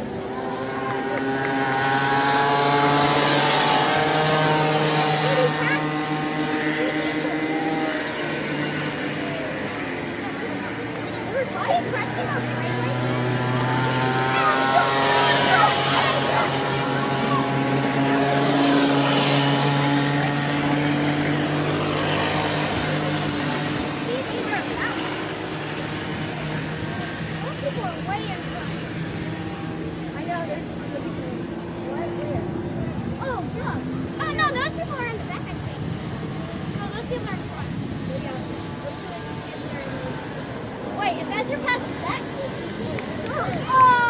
Oh, yes, you saved it. 67.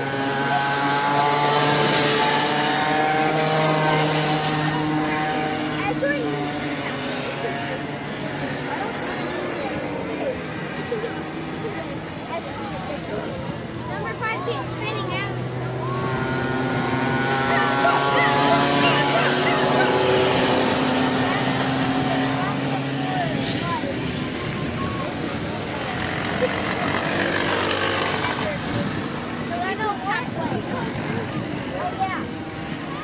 Wait, Ezra is coming over that fast because that's a good stop.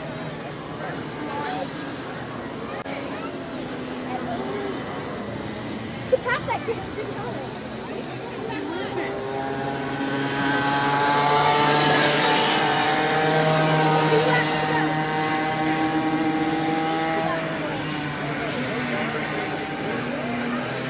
Free to go, Ezra!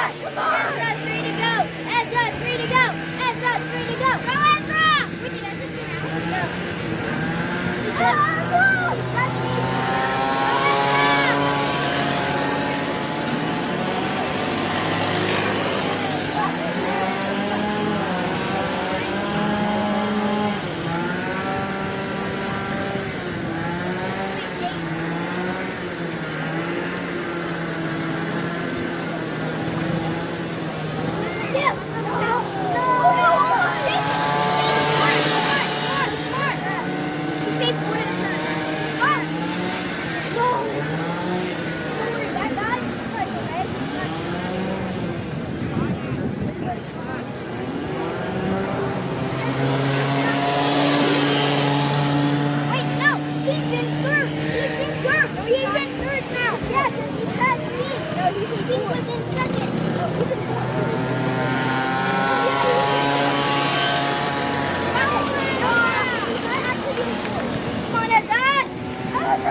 Checkered flag is about to be out for Kid Kart Novice, which means Kid Karts. Kid Karts need to report to grid B. You're about to go out. Kid Karts should be on grid B, about to go out. 206 Junior Sportsman, you're about to be on grid on A grid. 206 Sportsman is about to be on grid on A grid, which means 4-cycle Novice will be on pre-grid on grid B. Micro Mini is up on deck. They will be on grid A.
kid carts are now underway for their heat race, which means 206 junior sportsmen. 206 junior sportsmen, you're on grid A. For cycle novice, you're going to be up on pre-grid on grid B. Micro mini, you're going to be up on deck on grid A.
welcome back here. About to go heat racing live from WRP Racing Network. This first group that's about to go out that we're about to give you some audio coverage of is our Briggs 206 Junior Sportsman. Your front row is going to be Landon Bruce, starting next to Ryan Mort. Kason Henderson starts at P number 3 next to Caleb Johnson. Danny O'Gara running at P number 5 is going to start next to Charlie Myers. Tori Daniel starts at P7 next to Titus Roberts, and Jarrett Lunnan starts in the 9th position. 9 karts are going to take the green here this afternoon for the heat race for your Briggs 206 Junior Sportsman. Now, the way how these heat races work is in the classes where they don't need a LCQ, which is every class except for 206 Senior. However they finish after this heat race is how they're going to line up for the final. So a good thing about this is if you didn't have a good qualifying run, maybe you race better than you qualify, you have a chance to improve a couple positions. If you qualified up front, you got to maintain where you start at, maybe make up a position or two in order to get a good starting row. So these heat races are going to be 6 laps in distance. These are going to go by fairly quickly. And again, if you are competing here this afternoon and you're listening to the audio broadcast all the way across the track, next up is going to be 4-cycle novice to grid B. They are going to be on grid. Micro Mini to pre-grid is on grid A, and 206 Junior, you're on deck on grid B. So here is your front row, which is Brewer and Mort making their way down to the line. Green flag is out. How they stack up in turn number 1, they're going to go side by side, try to get themselves down to single file, and it looks like it's going to be Ryan Mort and WPK Chassis making his way out front. Caleb Johnson makes up a position going up into P3. Oh, a couple of guys maybe dropping the wheels and make their way into that Bank Daytona corner.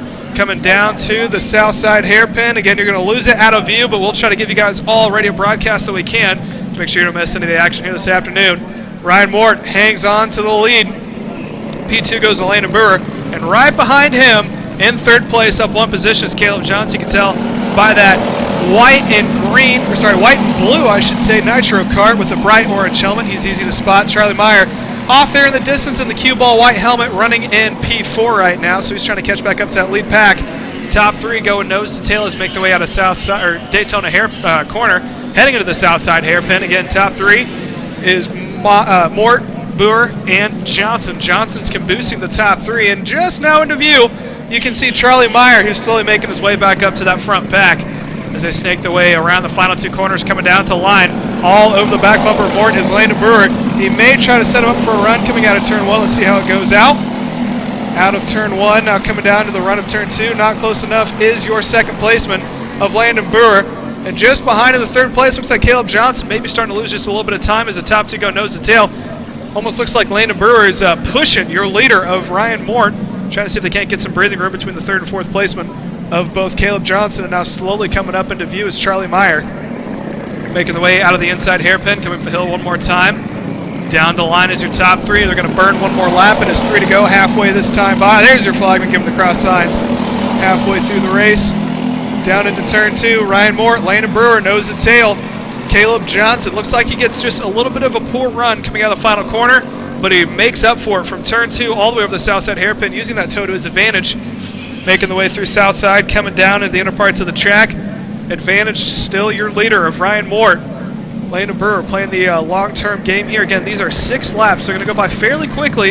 If you're in that mid to back pack, you got to hope you can make your move quick, so you don't have a whole lot of time to your advantage. Down into turn 1 goes your leaders, Mort, Brewer, Johnson, Meyer. Myers is he's closing up a little bit, probably not as much as he wants. There's the top 2 pass on the inside. Landon Brewer goes to the point. Ryan Mort falls back to 2nd. Caleb Johnson may want to move up 1 more spot. Let's keep an eye on him with the bright orange helmet coming down to the south side hairpin. Johnson looks, he clears. Caleb Johnson up to 2nd, and in 1 lap, your leader of Ryan Mort goes from the lead all the way down into 3rd. There's a battle for 2nd happening on screen. Mort all over the back bumper. Johnson coming down to the line. They're going to get the white flag 1 more time by. There's your leader of now Landon Brewer. Caleb Johnson of P2 making his way right behind. He's not going to be close enough to make a move, but he has to hold off Ryan Mort. And slowly but surely, Charlie Myers maintaining his spot, inching up towards the leaders. Look for him in the feature to be a competitor with the top 3. May try to make it a 4-car battle for the lead. Making the way out of the south side hairpin, now coming down to the other parts of the track. And I think Brewer's got him covered. Landon Brewer is out in front, and he is going to maintain through the final couple of corners. Landon Brewer is going to win his heat race here this afternoon in 206 Junior Sportsman. Caleb Johnson comes across in P number 2. He is going to start on the outside of row number 1. Ryan Moore finishing in P 3. Charlie Myers finishing in the 4th position. Danny O'Gara rounds out the field in P5. Titus Roberts is going to start in the 6th position this afternoon. Casey Hendrickson at 7th. Torrey Daniels is going to start in P 8. There's the results on the top of your screen. And Jared Lennon is going to start in P9. So that was your 206 junior sportsman. We're going to go to a quick commercial break. When we come back, we have your 4-cycle novice going to come up here next on WRP or Racing Network. Oh, you guys have commercials too?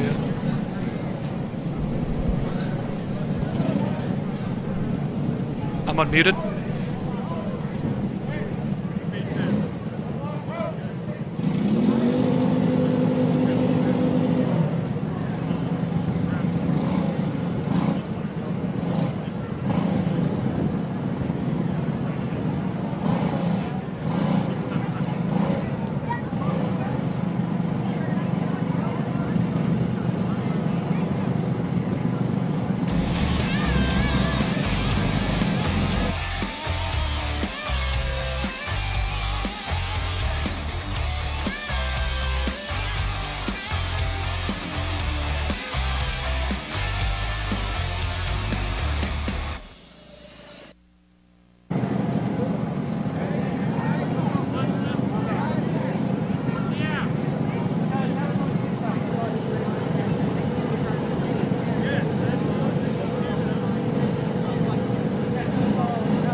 I wanted to make sure I wasn't going crazy.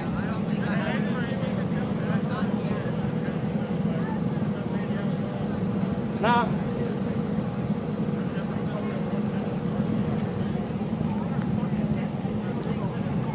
Oh, Adam, remember, these guys are doing a standing start, so they're going to roll up to you.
And welcome back here to Whiteland Raceway Park. About to go underway with our 4-cycle novice is about to take their 8-lap pre-final event, or also known as heat race. Evan Stout is going to be on the front row, starting next to Sawyer Keene as they make their way down into turn number 1. That second row is made up of Candace Peoples and Christopher Moore Jr. And it looks like they're all going to pan out how they started. Evan Stout's going to lead the way over Sawyer Keene as they make their way into turn number 2. Again, this is your 4-cycle novice class. So if you're a micro or mini, you need to be up on grid A, you're on grid. 206 juniors on pre-grid, on grid B. And then we have 3 groups of 206 senior heat racing. So heat race number 1, you're going to be up on deck. So micro mini is on grid A. 206 junior. Oh, we got 2 turned around. I believe Sawyer Keene in P2 is one of the karts involved, as he is now beached in between, on and off the track. It kind of bottoms out the cart. They do sit about 2 inches off the ground, so when you get to that point, you no longer have steering. You also no longer have power from the back wheels. There's your leader of Evan Stout making his way into turn number 4. But as I was saying before, Micro Minis on grid A, 206 Junior on pre-grid on grid B, and then the first group of 206 Senior. Again, there's going to be 3 heats in total, so Heat A, you are going to be up on deck. As we continue to watch your 4-cycle novice class, it kind of got themselves what I like to call a straightforward race where everyone's got equal spacing and no one's quite close enough to make any moves. Again, that is Evan Stout out in front. Cadence Peeble is currently sitting in P2. Evan Stout is who you're watching right now. I'm going to take you through the rest of the order. P3 is going to go to Colby Haggard. Sorry, Colby Haggard, currently sitting in P3. Christopher Moore Jr. in P4. And Sawyer Keene, who was involved in that incident in lap number 1, exiting the inside hairpin, finds himself in P5. So if there's any action to cover for you guys, we're going to tune back in. But right now we're going to crank it up and send it to audio only as they make their way around, as they're now halfway. They have roughly 5 more laps to go.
And that was the conclusion of your four-cycle novice race. It was Evan Stout taking the win here this afternoon. So congratulations to him. He's going to start in pole position for the feature this afternoon. Next up, we have your micros and minis that are making the way around on track right now. So we got 2 for the price of 1 here, both micro and mini. We send your mini out in front of the micro. The difference between the two, the mini is just a little bit more horsepower. They have a slightly smaller restrictor. Actually, they don't have a restrictor on the engine. It is the normal 80cc single clutch IAME engine, and then your micros is the same engine with the restrictor and just a little bit less weight on it. Sometimes you do see some micros start to branch out into the mini class. We're going to go through starting order for your minis. Landon Brewer starts next to Caleb Johnson. That's your front row. Jared Lennon starts next to Charlie Myers. That is going to be row number 2. Row number 3 is when we get to our micros. So that is Danny O'Gara starting next to Kason Henderson. And Tori Daniels starting in 3rd for your micros. 8 laps is the distance. There's the first 4. That is your mini class. Right behind, you'll see a 3-pack coming into view here shortly. There they are. There's your minis. So do 2 races at the same time as 1, just because they're so similar in size. Again, the minis have 80cc and just a little bit more weight. The micros have 60 cc's, they weigh just a little bit less. Green flag is out for the first group, which means green flag is going to be out for the second group as they make their way down. Here's the lead starter of Adam Burrows giving us the green flag as they are now underway. So let's watch and see what happens here. Already, that looks like Caleb Johnson in your mini is all the way up into P2, trailing right behind your leader. That is Landon Brewer making his way to the south side hairpin. Here come your micros now into view.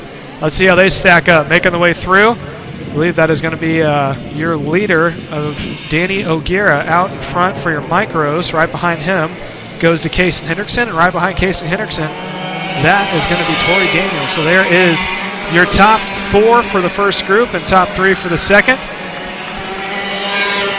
So that is lap number 1 of 8 in the books. We have lap number 2 of 8 in the books. We have 6 more laps to go. We are 50 seconds in so far. There's an attempt for a pass for second coming to the south side hairpin. Looked like on the inside of Caleb Johnson was Jared Lunnan trying to see if he couldn't get his way through, and Caleb Johnson had none of it. He maintains that P2 spot. So while these two are battling it out for second, Landon Brewer is slowly starting to pull away into turn number 1. There's a good shot of your flag. Let's see if we can get a shot of the race going on right now. There it is. Caleb Johnson, that bright orange helmet, the Nitro Kart. Evo Kart that is running in that second spot. There's the rest of your field, both your minis and your micros. Again, your micros, that second group out, that is Danny O'Gara leading that pack. P2 is Kason Hendrickson and Tori Daniels at P3. They all have a lot of spacing, so it looks like the only pass we may see here is going to be for the second spot for your minis. Again, that is going to be Jared Lennon trailing right behind Caleb Johnson, making the way down the hill. There's your leader, Landon Brewer, coming across the line as we are now halfway. 5 more laps to go. Actually, I think halfway may have been shown just a little bit early, as these are 8 laps long. So this next time by with 4 to go will be the halfway. Actually, my correction, timing just updated. So it is halfway this time by. 4 more laps to go. We are now 2 minutes into this run. So let's see how it's going to stack out here for P2 if we can't get a shot of it. There's the battle for second between Caleb Johnson and Jared Lunnan. There's your leader. That is Landon Brewer making his way through. And here comes the 2 for the battle for second. There they are. That is both Caleb Johnson and Jared Lunnan as they make their way down into turn number 2. Let's see how this pans out. Yep, there's your leader. Let's see if we can't get a shot of the second placement. Leader out in front. He's got this all but locked up, but there's going to be a battle here for second. There it is. Caleb Johnson and Jared Lunnan now making the way to the south side hairpin. Lunnan had to look to the inside. Let's see if he can maintain. Yep, there's another shot of your leader. And then at the back of your screen, there's a battle for second between Caleb Johnson and Jared Lunnan. Lunnan all over the back bumper of Johnson, making the way down into turn number 1. Out of turn number 1, let's see how they're going to pan out. That is going to be Lunnan on the back bumper of Johnson heading into turn 2 as they make their way through the turn 2 sweep. We're now coming in to the Daytona corner. Lunnan all over the back bumper of Johnson. Let's see if he has a look to the inside. That's actually, they're both together, turned around at the top of the hill, and I believe that is going to allow your third placement move up into P2. So Caleb Johnson is now falling down through the order. If I'm not mistaken, Lunnan may have been able to get away with that one as the white flag is out. Let's see if there's any penalties on that as the race comes to an end. So there's Jared Lunnan, and now registered in the second spot. Charlie Myers moves himself up to P3. All the while, your leader, who you're watching now, that is Landon Brewer out in front. And then for your micros, it stayed the same between Danny O'Gara, Casey Hendrickson, and Tori Daniels. And again, Landon Brewer, who's your leader, making his way through the inside hairpin, now making his way up the hill to receive the checkered flag. Your race winner for your minis goes to Landon Brewer. Second placement goes to Jared Lennon. P3 goes to Charlie Meyer. And now here comes your winner for your micros, Danny O'Gara, followed by Casey Hendrickson. And then trailing from behind them, that is going to be your third placement for your micros of Tori Daniels. And then next across the line, heartbreaking race there for Caleb Johnson. But the good thing is that this is the pre-final, so he still has time in the feature. He's going to come across registered fourth. 7 karts in total were able to take the green here this afternoon as the checker flag comes out.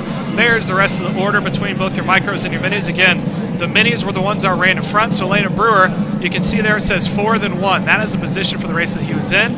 Danny O'Gara for your micros was actually the second group. He was also the winner overall. So that was your micros and minis. Next up is 206 Junior about to make the way on track, which means 206 Senior. All 3 groups need to be up on grid.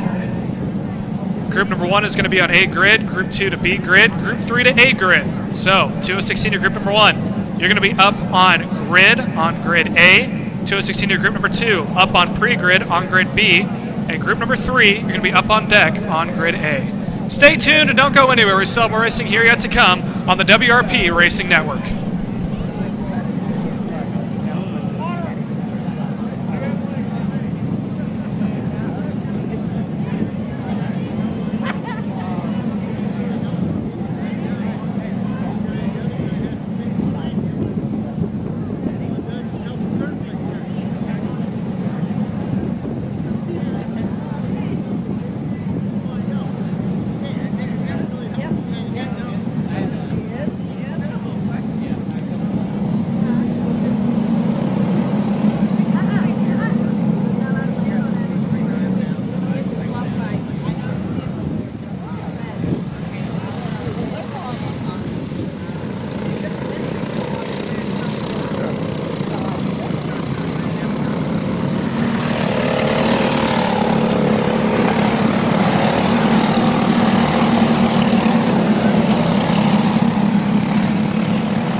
And welcome back here. We're about to get underway with more heat racing still yet to come at Whiteland Raceway Park.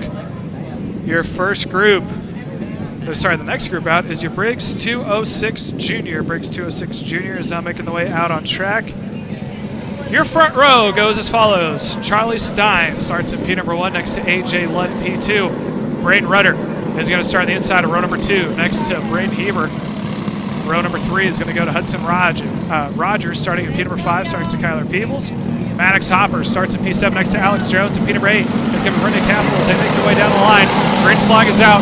Charlie Steins takes the early lead, and there goes side by side for second, third on back. There it is. So Charlie Steins out in front. I believe that is AJ Ludd in that top car, able to hold on to P2. And right behind him, I think that's Braden Heber in the comp car, able to sneak his way into third. Actually, I take that back. That is actually Rudder up into P2. Ludd goes back to 3 as they make their way now into the inside hairpin for the first time, as we got a good 4-car battle for the lead. Charlie Steins out in front over your second placement of AJ Ludd. Now we got a 5-car battle for the lead. Steins leads across the line. Rudder into P2. Ludd running third, Hudson Rogers fourth, Braden Heber running at P5. Now down to the inside, Rudder's trying to get a nose in on Steins, can't get it done. He's going to have to follow into the toe as he continues to push on the back bumper. All the while, AJ Ludd in P3, slowly losing sight of your leaders as they go to the south side hairpin. Making the way out of the south side hairpin, coming into the inside hairpin. There is the battle for first and second. Charlie Steins and Braden Rudder nose to tail. AJ Ludd into view in third, slowly inches way back up. And there was a little bit of a bobble from Charlie Steins. New leader down the line as they're side by side. Let's see if Rudder can hold on to it. He's got the nose in. Can't keep it done. Can't get it done as Charlie Steins able to roll the outside line. And that is allowed AJ Ludd to close back up. 3 karts going for the lead. through the crossover, through Daytona banking, now coming down to the south side hairpin. How are they going to stack up? Anyone taking a bite on the inside? They will not. It is still Steins, Rudder, and Ludd in third. As let's look at Ludd on the back bumper of Rudder. Gives a little bit of a push there, upsets the back end of the cart.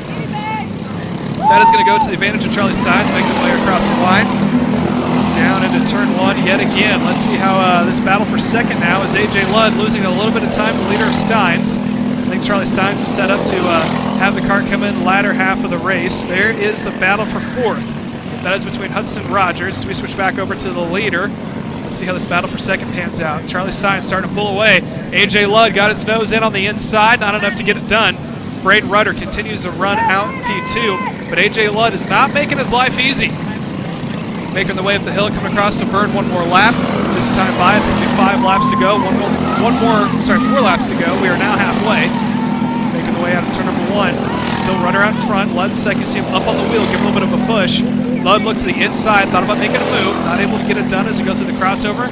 Through Daytona corner, let's see if they're going to pass the south side hairpin. Ludd backs off, trying to get a run. He does so, goes straight to the back bumper of your second placement, Braden Rudder. Gives a little bit of push. Meanwhile, there's a battle, or in a pass for third.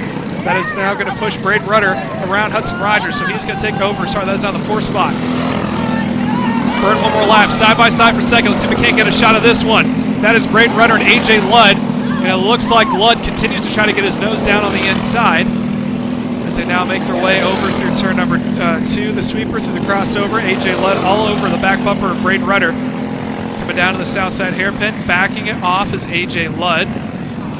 Continues to follow in the toe of Rudder. I think he's just going to bide his time. If he's able to get around, there's no way he can catch back up to Charlie Steins here as we are working now 2 laps to go at the line. Double sticks will be in the air. There's your leader, Charlie Steins, and there's a battle for second. Braden Rudder in that top car, able to hold off A.J. Ludd, also in the top car, to make the way through turn number 2. And now we got a pass on the inside, going into turn 2. A.J. Ludd has got it. Possibly. They're still side by side through the crossover. This won't stick. Rudder's got to yield. A.J. Ludd, now your second placement. Let's see if Rudder's able to have a pass back. Coming into that south side hairpin, now coming into the middle parts of the track. Ludd in front of Rudder as they make their way down to the inside hairpin. Let's see if Rudder's able to catch back up. Down to line to see the white flag as your leader. Charlie Steins has got one more lap across the line. Here comes your new second placement. A.J. Ludd has got himself up into that second row. Outside of the first row.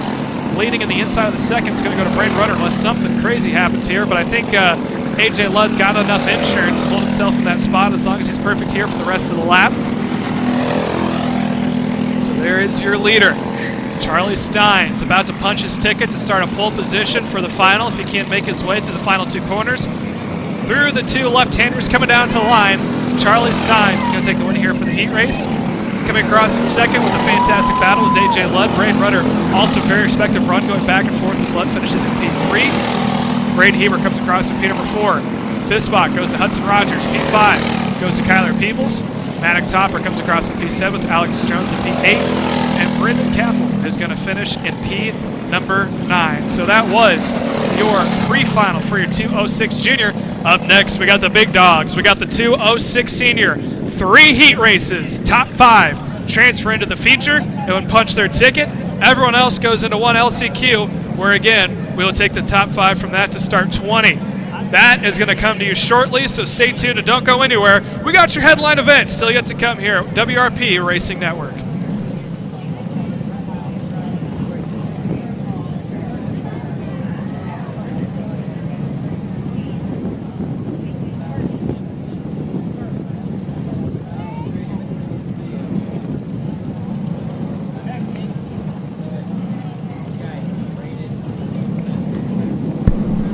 Attention everybody in the paddock, there is a loose set of keys that were found in the grid area. If you lost a set of keys and would like to drive home this afternoon, do us a favor and go ahead and claim those. Thank you.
are about to get back to racing. I actually misspoke. Our 206 senior is still yet to come. We still have more junior racing as they are now taking the green. This is heat race number 2 for your Briggs 206 junior. That's Van Beasley out in front currently in P number 2 of Dane Van Dyke. Riley Baldwin has got himself in P number 3 as there's a couple of karts turning around into turn number 2. One still stuck in the cart. He is pounding the wheel out of frustration, but he is able to get out and push his car under his own power. Hopefully our track marshals get over there. It's grass is not wet as it's been dry here the past couple of days, so it's typically just a little bit easier to make their way through the grass and come back on the line. Now let's watch them make their way down. That's Dane Van Dyke out in front. Van Beasley now in P2, close on his tail in second. Oh, we got one turned around on the front straightaway. It looks like a WPK car. I think that may be Lane Gibbs. Found himself facing the wrong way across the start-finish straight. Yellow flag is now out for the start-finish line. He is now able to get back underway, so we are going to go back to green flag racing. Top 2, still nose to tail. That is Dane Van Dyke, Van Beasley in P2. Riley Baldwin in that 3rd spot has got his sight on the leaders as they make their way through. Mikey Garrett, he is trailing in that 4th position, just behind Riley Baldwin in that WPK kart. So that is your top 4 that you see. Top 3 now in frame. Continue to watch the battle for 1st and 2nd. Van Dyke out in front, Beasley in P2. Beasley had a quick look to the inside to the crossover, thought better of it. That's not a good place to make a move just because of how tight it is. As they make their way to the south side hairpin. Oh, a little bit of contact from 1st and 2nd. Van Dyke got loose. Van Beasley may have gotten just a little bit too far into him. He takes over 2nd, quickly goes on the defensive. And I don't think Van Dyke was too happy with the move that he made. He also getting equally aggressive coming across the line. Meanwhile, Riley Baldwin in 3rd, who was up in the mix but lost a little bit of time, really able to close the gap back up. He now trails by 2 kart lengths. And there's Dane Van Dyke in 2nd. I don't think he's going to be playing all that nice. He was too happy with the move that was made. I think Van Beasley may have gotten just a little too anxious coming out of that south side hairpin. Meant to get into the back bumper, but not as much as he did. They've got a little bit of loose on exit. Who knows? Since you got close course racing here when it comes to the 206 class, it is easy to maybe miss your braking point just a little bit, and that's going to cost the guy in front of you dearly.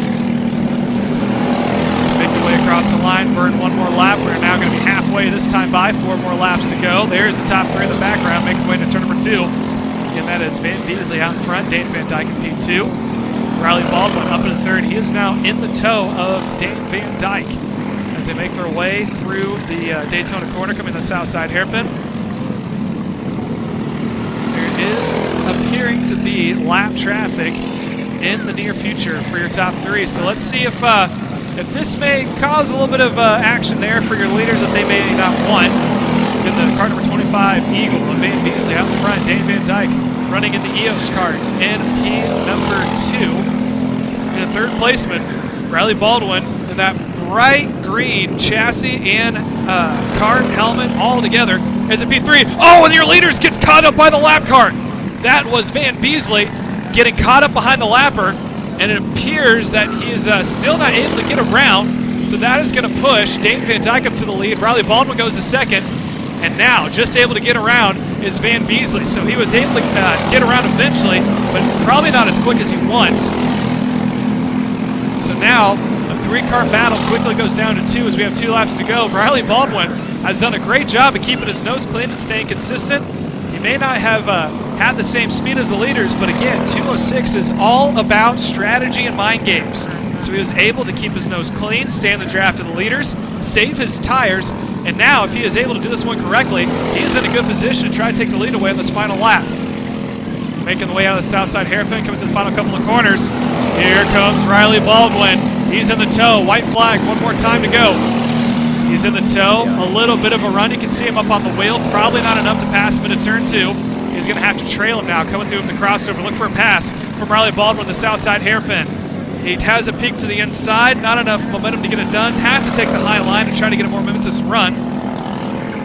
Looks like he doesn't have a run to get it done here in the inside hairpin. Following for 2nd. Let's see if he has enough. Coming down to the stripe, through the final 2 corners, down to line. Not enough as he's going to try it, but he can't get it done. Checkered flag is out. Dane Van Dyke is going to take the win here for heat race number 2. Riley Baldwin, fantastic run. Moves himself up into P2 on that front row. Van Beasley comes across in P number 3. Mikey Garrett coming in P4.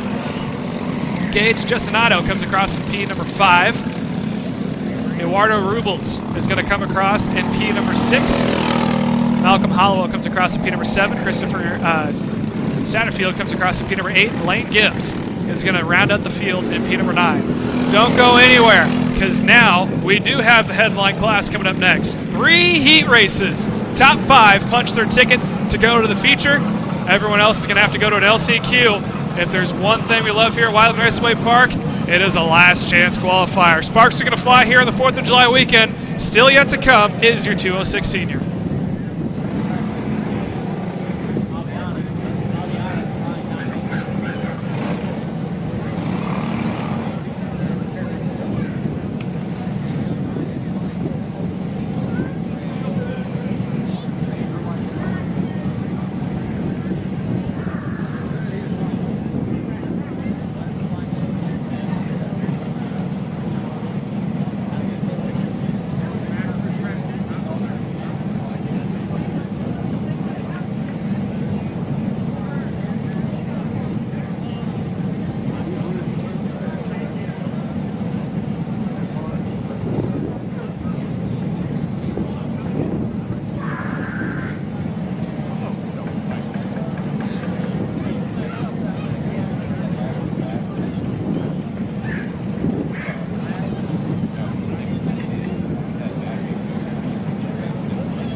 All right, welcome back here. We're about to get underway with your Briggs 206 Senior. Again, 3 heat races. Top 5 lock themselves into the feature. Everyone else goes to the LCQ. So your front row for this one is Levi Wilbur next to Evan McCorkadale. Matt Dean starts next to Chris Marchino 4th. Cole Marr is currently on the bubble next to Brady Sappenfield in 6th.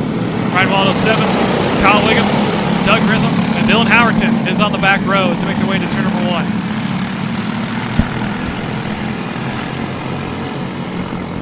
Side by side, that is for second, McCorkadale and Matt Dean. Matt Dean has to yield. So now McCorkadale goes up into P2. Third spot is going to be Cole Marr running in P number 4. And now there's a gaggle of karts for that 5th position. Brady Sappenfield shot it 3 wide, making his way out of the south side hairpin. So let's see if we can't keep an eye on that bubble spot. There's your top 4. P number 5 right now is Dylan Howerton going from last to 5th in lap number 1. Right behind him is his teammate Chris Marchino, another fellow iCart driver, running in the 7th position. Sorry, that's Brady Sappenfield, who is currently on the bubble. There is the battle for 3rd. That was between Matt D and Evan McCorkadale.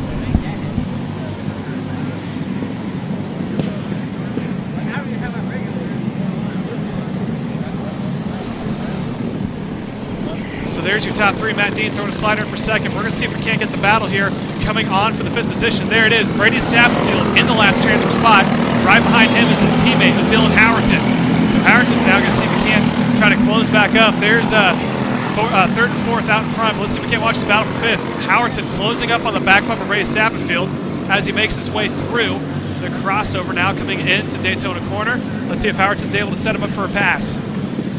making his way through. He's closing in just a little bit, but not enough to make a move there. Again, whoever is in front when the 8 laps is up, as now Howerton goes the inside. Dylan Howerton now goes to the transfer spot. Brady Sapperfield is now outside of it in P6, so Howerton now in the bubble. He bumped his teammate at Brady Sapperfield out of the feature. Now he's in the LCQ, so there is 5th and 6th. Howerton's got it locked in right now. Let's see if Brady Sapperfield's able to settle in here for a couple laps and try to see if he can't make his way back up. As they now make their way through turn number 6, heading into 7. Here comes Brady Sapperfield to the back bumper. Give him a little bit of push. As Hino goes to the outside. Now keep in mind, these two are teammates. They may try to work together to catch back up to your 4th place from Colmar to get them both into the feature, but they got the work cut out for them. How long until Brady just decides that he needs to run and try to get around them? There's 3rd and 4th. There's 5th. Dylan Howerton in the all-white chassis, red suit, red helmet. Brady Sapperfield in the all-black chassis, black suit, white helmet. Both on iCarts, both under the same tent, as now Brady is able to pass back into the 5th spot. Howerton now running in 6th, so Howerton just got bumped out of the transfer. Brady Sapperfield is now in the transfer. Make their way, they're going to burn one more lap, as we are now coming up to 3 laps to go out of 8. So 5 laps completed, 3 more to go. There's a battle for the transfer. Brady Sapperfield currently in 5th. He is locked into the feature. Dylan Howerton running in the 6th spot on the back bumper, giving a little bit of a push into the south side hairpin. They continue to push their way through. It's a little too late to try to catch back up to the top 4. So look for these two teammates to start going tooth and nail, trying to get themselves into the feature. Howerton continues to be all over the back bumper Sapperfield. Sapperfield is now going to have to defend. This time by, it's going to be 2 laps to go. There's Brady giving a little bit of a wave, saying, hey, I know it's coming. We don't have much to catch back up. Please make it easy on me. Howerton now goes the inside line. He is now door-to-door Sapperfield. Sapperfield yields, and he goes straight to the toe of Howerton.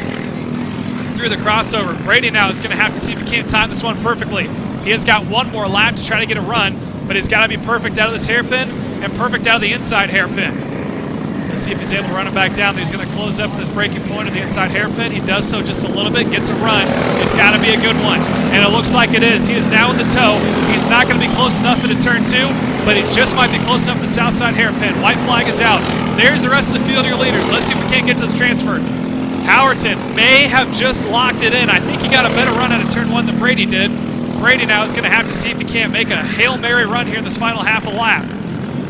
Through the south side hairpin, there's your top 3. There's 4. They're locked in. Dylan Howerton in P5 is the one you're watching now in the all-white cart. Red suit, red helmet. He is in 5th. Brady's able to close, but it's not going to be enough. A winner goes to Matt Dean, and the last transfer spot goes to that man right there.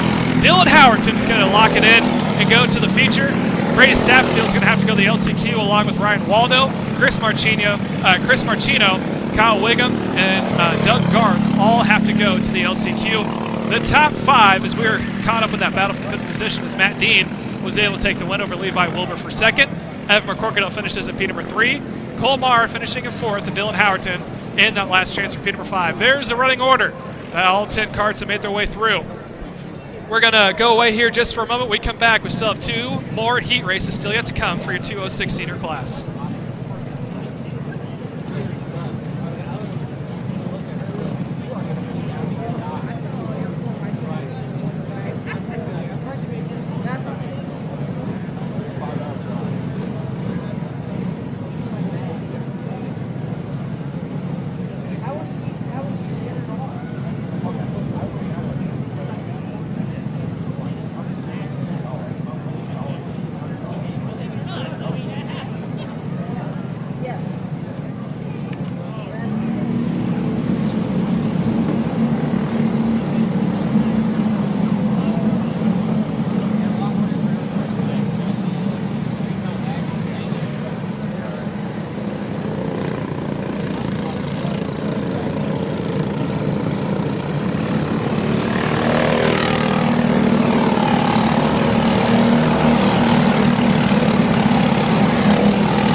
And welcome back here to Whiteland Raceway Park. As it looks like we already have one stopped before we even get to the green. That is going to be Braden Mayfield, who was originally supposed to start in the 8th position.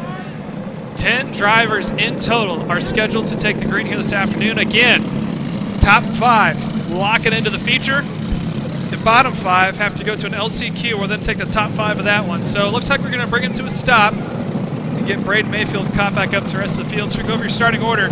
Matt Geis is going to start in pole position next to Desi Pedregon. Melvin Godsey starts in P number 3 next to Matthew Burpo. Currently the transfer spot is going to be Kyder Moore. Pablo Corrales starts in P number 6 next to Spencer Schmidt. P number 8 is Braden Mayfield next to Kyle Landon. Miles Miller is scheduled to start in P10.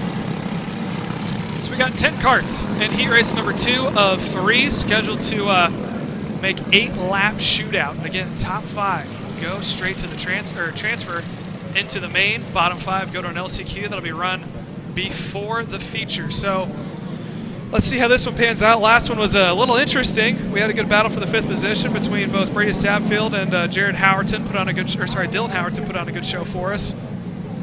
So let's see if we can't have a repeat of this one. So right now on track is 206 Senior Group number 2. Group number 3 is going to be up on grid. Yamaha Junior and Senior with KA Junior and Senior is going to be up on pre-grid. And 206 Master will be up on deck. We got them lined up. We got them stacked. Let's see who goes to the transfer.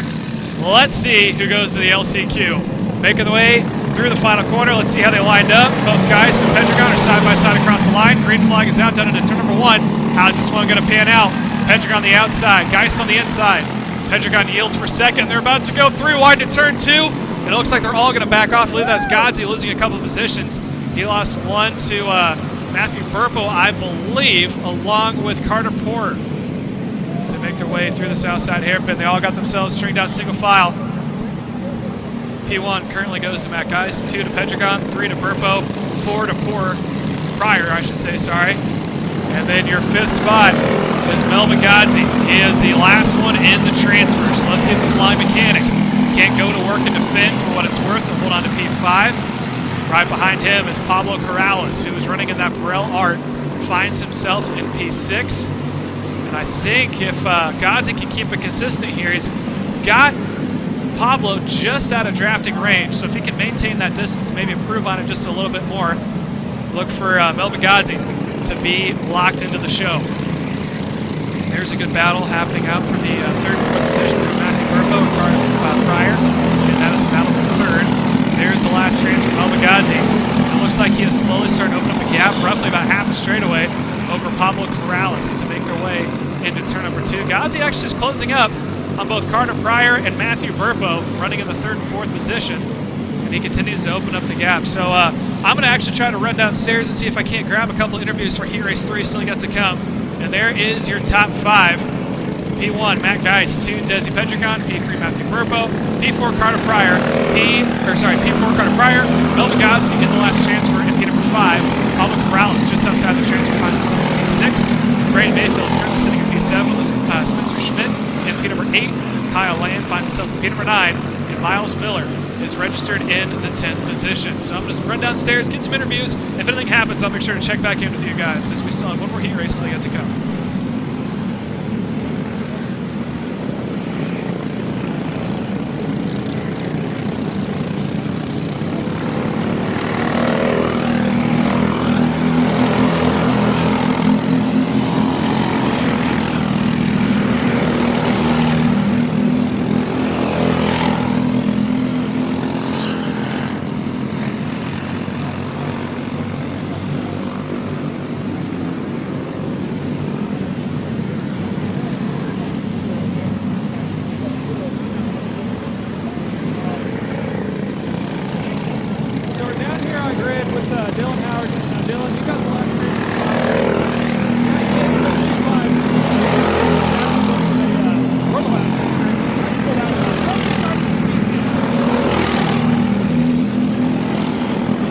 Look ahead and pass as anyone I could, so that's it.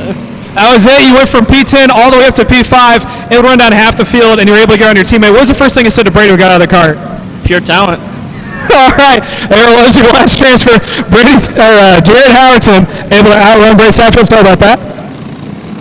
Come down the order here. Grant Timms. All right, buddy, talk to me. You're just outside the top 5. Top 5 locked into the show. Everyone else goes to the LCQ. You obviously don't want to go to the LCQ. Looks like you got 2, 4, 6 carts to get around. You just got to get around one guy. How are you going to pull this one off?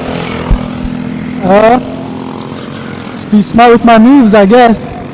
Now you're going to go for the very conservative round. Hope that someone has a bad start. You're going to go aggressive on the start. What's your plan of action so far? No, I don't want to give too much away, but I think the start is going to be crucial. So. All right, there it is. Grant Timms starting in the 6th position. Car number 27, Margay Ignite. Let's go down through the order here. Mr. Green, you're just outside the transfer. You got to make one more spot if I'm not mistaken, but I have failed math before. So what's your plan to get up into the top 5? Drive as fast as I can. Now, we were talking before, too, about the start. It's crucial. It's a little hectic there into turn 1. Are you worried at all? Or you're just going to hold it on the inside? I'm going to stay as close as I can, but I always try to keep a safe distance because someone's going to make a mistake. All right, there it is. Jeff Green said someone's going to make a mistake. Let's see if we can't get a few more. Eli Fox, I haven't talked to you in a little bit, buddy. All right, so you're currently starting P4. You just got to make sure there's one guy behind you and work your way up to the front. What's your plan on the start? Just stay calm and get through the first lap. All right, there it is. Stay calm, get to the first lap. We're going to go back up to the booth to finish out this feature. We got heat race number 3 still yet to come.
Alrighty, so here is heat race number 3 for 206 Senior. Again, top 5 are locked into the feature. Everyone else has to go to the transfer spot. 9 carts in total, about to take the green. Adam Dietz is going to start next to Tyler Kearns. Jared Howerton starts in P number 3 next to Eli Fox. Derek Hastings starts in P4. Sorry, Eli Fox in P4 with Derek Hastings in P5. BJ Shaw starts in P number 6 next to Mason Green in P7. Grant Timms starts in P number 8 right next to Troy Toney in P9. We had a word with a couple of drivers. Eli Fox said he, starting in that 4 spot, he's got to keep one behind him, said he's just going to try to keep it clean. Grant Timms said that on the start, it's what it's all about, so look for him to maybe be just a little bit more aggressive coming from the back. Let's see how this is going to pan out. Green flag is out. Dietz and Kearns lead him into turn number 1. It looks like it's going to be Tyler Kearns out in front. Adam Dietz now about to lose a spot. I believe that is going to be Eli Fox on the high line, able to make it around. So now it is a new gen chassis 1-2 lockout with both Kearns and Kearns and Fox making the way into the south side hairpin. Eli Fox selling to P number 2, goes straight to the back bumper of Kearns. Look for him to possibly work with Kearns to see if he can't get a little bit of a distance. And after that, P number 3 goes to Adam Dietz with power to P4. And here's a side-by-side battle for 5th. That is Derek Hastings getting into it just a little bit. With right behind him, if I'm not mistaken, I believe that is BJ Shaw. Making the way out of turn number 1, so that's Shaw all over the back bumper of Hastings. Hastings right now is currently locked into the feature in P5. It looks like Shaw is losing a little bit of time here as he's falling into the grips. That is going to be Mason Green, seeing if he can't go to town and try to get around him. And he is going to bring Grant Timms and company. As we have one turned around from behind. That was from behind Grant Timms. That was Troy Toney. Looped it around. So that battle for 5th starting to slow back down. So let's switch it back over to the top 4. There they are coming across the line. Howerton up in the 3rd. There's Derek Hastings running a P5. And they are 2x2 out in front. So Derek Hastings currently has it locked into the LCQ. locked into the pre-final. BJ Shaw has got it right now. Looks like he is going to be going into the LCQ. So as that battle starts to slow down, hopefully we can switch over for the battle for the lead. Eli Fox out in front, and it looks like that was Adam Dietz was able to get around, as now Adam Dietz goes to the inside. He takes a spot over. He is now your new leader, and now to the back bumper of Fox. There's Tyler Kearns able to get a little bit of support to his teammate down into turn 1. Howerton up in the mix into P4. So it's a top 4 train, and meanwhile, slowly reeling them in is Derek Hastings in the last transfer spot. So there's your top 4 all nose to tail as they make their way through Daytona Corner, heading onto the south side hairpin. Adam Dietz currently out in front. Eli Fox running in P2 on the back bumper of Adam Dietz. Right behind him, his teammate, another new gen kart, is Tyler Kearns. And then Darren Hallerton getting a little bit excited there, as now he has got Derek Hastings on his inside. Hastings is going to have to yield into turn 1. They're halfway this time by. 4 more laps to go. 4 more laps home.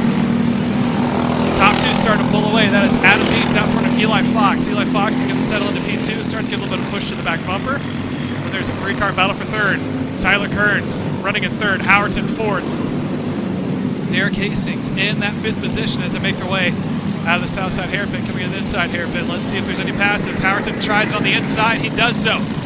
Jared Howerton moves up 1 position to 3rd. And up onto the back bumper with Tyler Kearns. Now Hastings is around the outside. It gives a little bit of a contact there to your now 5th placement of Tyler Kearns. So just like that, Kearns popped it up on the back bumper of Howerton, caused him to go a little wide, brought it back down to the inside. Hastings sent it around the outside, close to the barrier, and he is now going to settle into that 4th spot. Tyler Kearns falls back into P5. There's your top 2 making the way on the south side hairpin. That is Adam Dietz leading the way over Eli Fox running in P2. Right behind him, there's Howerton, Hastings, Kearns in 5th. Coming down to the line, 2 laps presented this time by our flagman of Adam Dietz. He's going to show 2 to go. Here comes Hastings onto the inside of Howerton. Does Howerton yield, give him a spot? This is not for the transfer. This is just in general. So Derek Hastings now snakes his way up to P3. Howerton settles into P4, and right behind Tyler Kearns hold on to that last transfer in P number 5. All the while, your leaders, there's a shot of it. There's Adam Dietz out in front on that Eagle chassis. You can tell with the white nose and blue cart, all black suit, black helmet. He is currently leading the way. And then here's the battle for the 3rd position. Hastings currently going to be a P3 white flag this time by for the rest of the field. So I think Adam Dietz has this one locked down unless he makes some major mistake and Fox is able to get around. So he launches battle for 3rd. Hastings in P3, Howerton P4. There's P5 with Tyler Kearns. It looks like he's going to have it locked into the transfer. So let's see if there's a pass made by Jared Howerton on Derek Hastings. Making the way on the south side hairpin.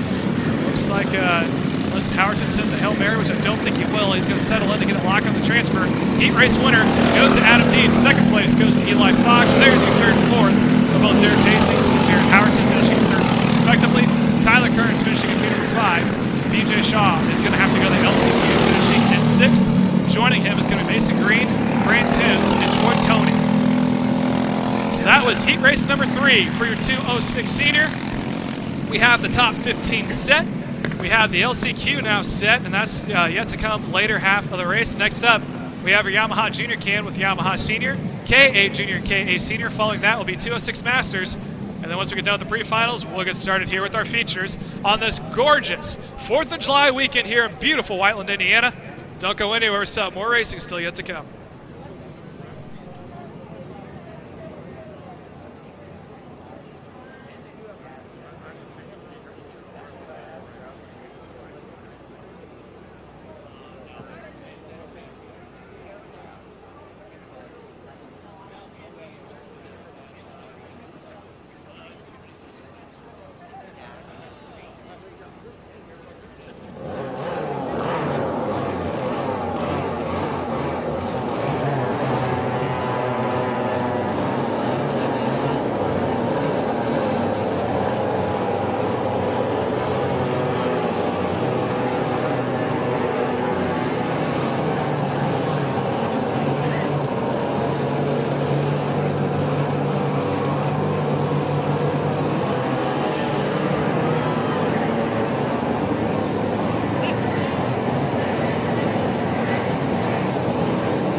are now 2 laps to go here for your bunch of classes, actually, your KA juniors and KA seniors, Yamaha juniors and Yamaha seniors. So right now, as it is Daniel Pierce out in front for your KA senior, following P number 2 of Austin Fairfield. There's 2 in that class. For your juniors, it's Hudson Rogers out in front over Brandon Bieber for your KA junior. For your Yamaha senior camp, Bennett II is currently out in front over Joshua Nelson, running as a senior. And then for your juniors, it goes to Brayden Rudder, currently running in the lead in that class, next to Brianna Owens at P number 2. And then for Yamaha senior camp, Kylie Flynn, currently running at P3. And for your K100 junior, Tyler Worrell is currently running in the 3rd spot. As we are now coming up, this is going to be white flag for this rest of the field here. The checkered flag is going to be out for your KA100 seniors. So Daniel Pierce is going to take the win over Austin Fairfield for 2nd. Hudson Rogers comes across number 3 overall, winning his class. So it's Brandon Heber and then Hudson Rogers. So checkered flag is out for the rest of your field. I think there was a little bit of confusion there since we have so many classes out at once. Next up on track is going to be your 206 Masters. 206 Masters is the next one up. And the way how the rotation is going to work for everyone here who is running in the rest of the field, this is how it's going to go. The rotation is going to be Kid Kart Novice, then Kid Karts, then 206 Sportsman. Then in between 206 Sportsman, 4-cycle Novice is going to be your LCQ. So the last chance qualifier for 206 Senior is going to be in between 206 Junior Sportsman and 4-cycle Novice, and that's going to go through the rest of the field. So that is going to be the rotation. So again, if you're in the LCQ for 206 Senior, you will be in between 206 Junior Sportsman and 4-cycle Novice. We're going to send it away, and we come back. We're going to keep you guys updated on your 206 Masters. Their pre-finals still yet to come.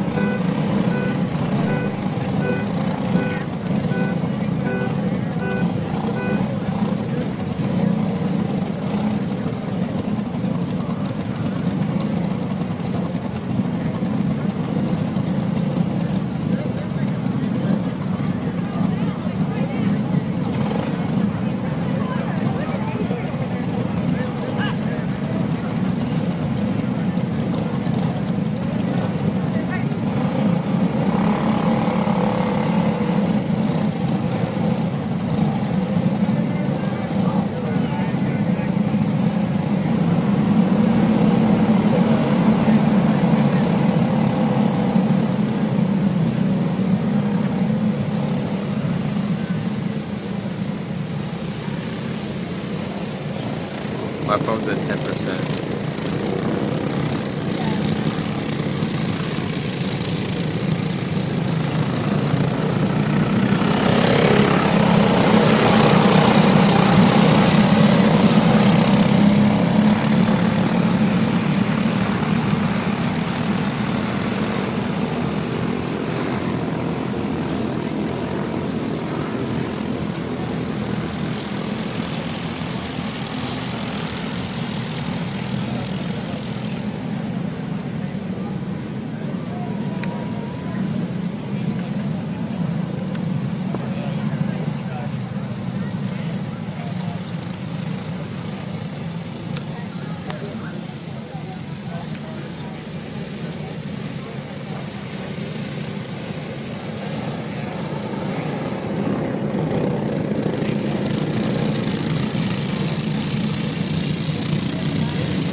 So I can run you through your starting order. That's going to be Kyle Landon out in front next to Derek Hastings. Matthew Burkle starts at P3 next to Mel Magadzi. Michael Schaffer starts at P number 5 next to Josh Lockhart. Tom Harleman starts at P7 next to Mike Burkett. Christopher Moore Sr. starts at P number 9 next to Josh Brian Williams. Joe Stevens starts at P11 next to Kyle Weasley. So we're going to form them back up. When we come back, we still have our 206 Master Heat race still yet to come, all 8 laps. So stay tuned.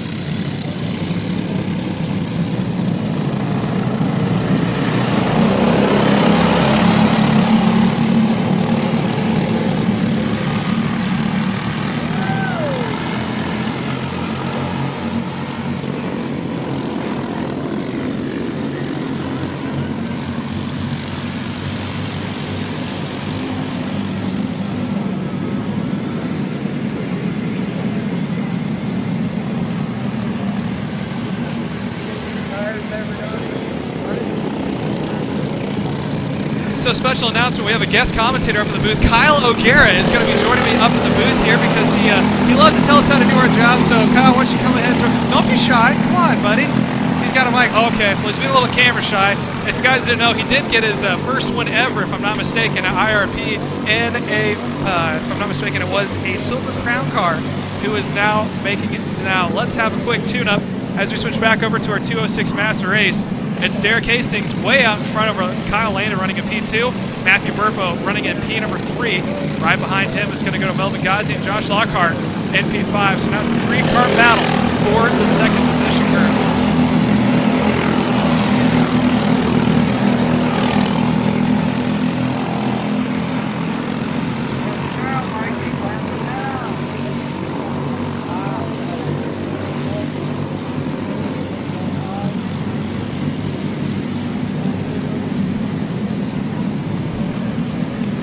Update at how the field's running. It's still Hastings out in front with Landon 2. Burpo still in that 3rd spot. Right behind him, Melvin Ghazi. So it's a 3-car battle for the second position. Kyle Landon currently slowly starting to pull away for Burpo in heat number 3. Melvin Ghazi in that 4th spot, starting to fall off just a little bit. There's Josh Lockhart.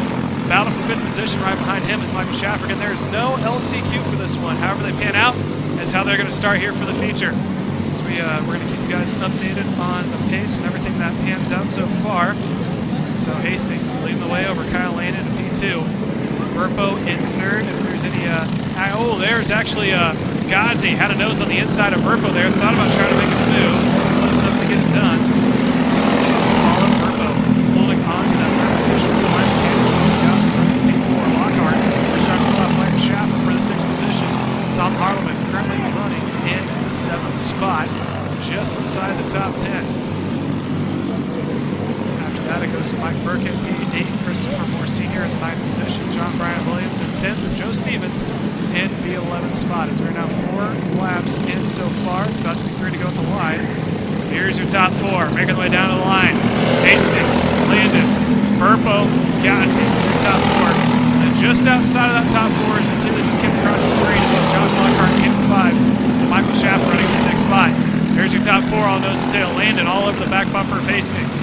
Ghazi all over the back bumper of Burpos make their way down to the south side hairpin. No pass in the top 4, but they do edge just a little bit closer together. They also stay single file as make their way through as we're now working 2 laps to go this time by. So 2 more times around. See, there's the 5th and 6th position of both Lockhart and Schaffer. Oh, we got a pass down the inside. Here comes the freight train for 2nd spot, possibly. Burpo able to get through. Ghazi's got to slip his way in. And now Melvin Ghazi has to go through the grass, loses most of his momentum, stays the inside line. He is now going to lose 2 spots to both Lockhart and Schaffer. And 2x2 through the chicane is a really good idea as we have one more turned around on the backstretch there. So now Kyle Landon falls back into P number 3, and now Burpo all over the back bumper Hastings as they see the white flag. They got one more lap to go.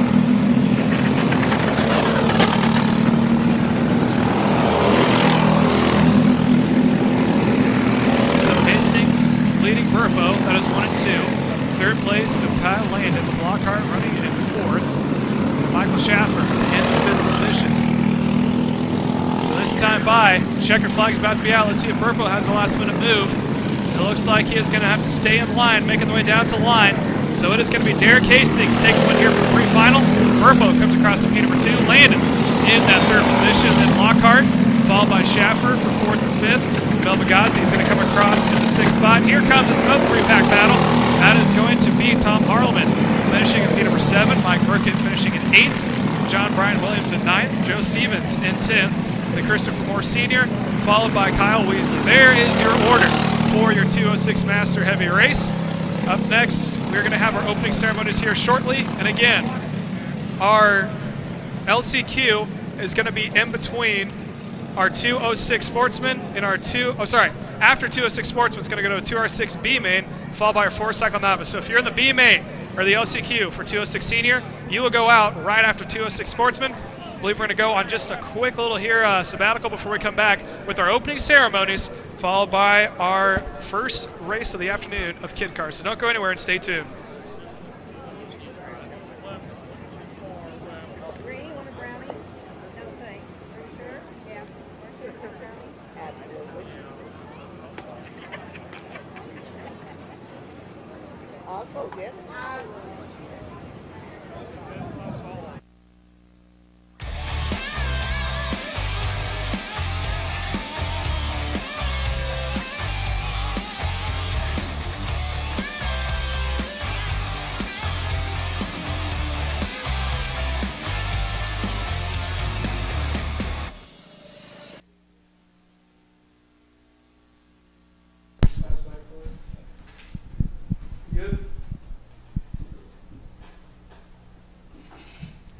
Hi, and welcome back to the first ever pre-race show that we have here at Whiteland Raceway Park. Got some special guests in the booth. The owner of the facility is here, Andy O'Gara, alongside Chase Jones and Derek Hastings. Now, Chase Jones represents MPG, which is a new up-and-coming chassis manufacturer line, which is sponsored by Willpower Kart, but also a team that's coming up in the Midwest. And Derek Hastings is representing Ghost Engine. So first thing I want to do is start off with the man with the microphone, Chase Jones. Now, Chase, the story of how you and Vincent started off when you guys had your own team is kind of a more common one, but tell us, now that you're at the point where you're going to national, regional, and you're staying here local, how much more are you going to improve on? Yeah, I mean, it just started with Billy Vincent himself and Willpower coming out with the Willpower Kart chassis line, and I got asked to be one of the first drivers and kind of do a lot of R&D on it and develop the chassis, and then into a bigger role of being team manager halfway through last year, and then now part owner in the whole program across MPG and Willpower Kart. So we're averaging about 8 to 12 national drivers across Route 66, USPKS and Stars National Championship, and then we've got our local club guys here too. So we're squaring away with a lot of guys here. I think we have 8 total this week. So we're really big into the development process of the driver and taking our program to the top level, and I think we're doing a pretty good job about that and growing very quickly. And just a year and a half really into the business, I think we're doing a well job, and I'm really looking forward to next year as well. So how much, now you said that you're trying to go with promotion. What you guys have a good opportunity for is guys that come out here, start the local, then they can go to the regional and the national. Now, you said that you're within your first year and a half of being open as a business. You guys are just now at the point where I think you're probably comfortable with your size. How long into the future before we see some guys who are running here at Whiteland who are also branching out to doing some of the national stuff? Yeah, I think honestly next year, beginning of next year, and even some of the guys that are running with us today, we're going to start branching out into some of the regional, national stuff, taking them to the next level, getting their feet wet. Throughout the off season, sometimes in the winter, we'll go down to Florida and run some. But I really think a good handful of our guys that are running here that we've ran for a whole year so far are going to take that next step into the national ladder, which I think is really good for them.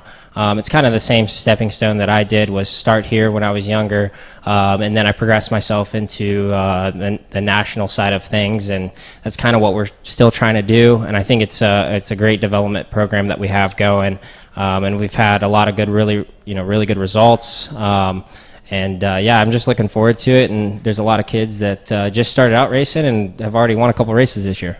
Yeah, and I'm going to actually take this microphone right here. I'm going to pass it on down to Derek Hastings. Now, the reason I want to bring you two on the show especially is because we like businesses that come out here to Whiteland Raceway Park. You guys are kind of like the backbone. When people come out here, they may not know entirely all the connections that they need when they first come out. One thing that they need is chassis and teams to work with, and then that can be a branch to go to national. Something else that they need is guys to produce engine power for them, and you are a big part of Ghost Racing Engines. You decided to be based here at Whiteland. Tell us why you wanted to come out here and be based and not just stay in the garage like you guys were before. Yeah, it's just really all about what Andy and Sarah have done here to make this place fantastic. There's nowhere else you'd want to be. So Matt Geist lives in Greenwood, and I live down in Columbus, so it's nice to be here in the middle. You practice, we can get out and test, get out and practice. Most of our engine business customers are based out of Whiteland as well, so regular racers here or local folks here. So it just makes sense to be a part of this and be a part of what's going on. Yeah, and you guys, I asked you guys multiple times, how long till you have your own national team together, your own national engine team? I know Chase Jones was running your guys' engines up at Rock Island Grand Prix, if I'm not mistaken. Do you have any aspirations to push out a national team, or are you guys just trying to stay grassroots and be here in regional? Well, I'll take the opportunity to throw it in Chase's face that we actually beat him at Rock Island. No, we're not a driver team or a chassis team. We'll leave that to the experts like Chase. We have all kinds of other good partners here that also are a part of Whiteland, New Gen Racing. They're just a couple garages behind us. Top Kart, all kinds of good supporters. So we'll leave the race team stuff to the experts. We'll just build the horsepower. We'll keep Matt on the dyno, keep him building power, and just support it any way we can. So with that going on, because that's exactly what you guys are doing right now, do you see any further development of the guys? You're just going to perfect what you have now and keep it going? Yeah, that's a great question. We're always looking to get that next step on the 206 program. We're constantly R&D. It's kind of hard right now to get new engines, so when we do, we're testing what works, what doesn't work, still doing that, putting a lot of time on the dyno. Another thing that we announced this spring that Chase has been a part of as well is our electric kart program. So Matt Geist has put in a lot of time on developing his own system, his own battery packs, really lightweight, affordable electric package. I know that's something we're working with Rocky on to get going here, to get into production. But yeah, we're always trying to find the next thing that's going to be a part of making go-karting better here at Whiteland, everywhere. So yeah, we're always trying to find something to keep working on and keep going. All right, I'm going to take the mic from real quick. I'm going to pass it down to the boss man himself. Now, Andy, I got a few questions for you. First off, when you and Sarah originally bought this track back in, what was it, 2018 or 2019, did you have any idea that just in a span of 2 to 3 years you would see national teams start coming up, engine manufacturers start popping up, or what? How do you take this all in and process it? I mean, I think from the very beginning it was trying baby steps, making sure that we had enough of a crowd to endure the local cycle and be here for the long haul. But certainly we had aspirations and dreams of seeing some of those national teams come back and use this place to fill in their schedule and develop their drivers. And we're a product right now, Sarah and I, with our kids, of both MPG, WPK, and Ghost Racing.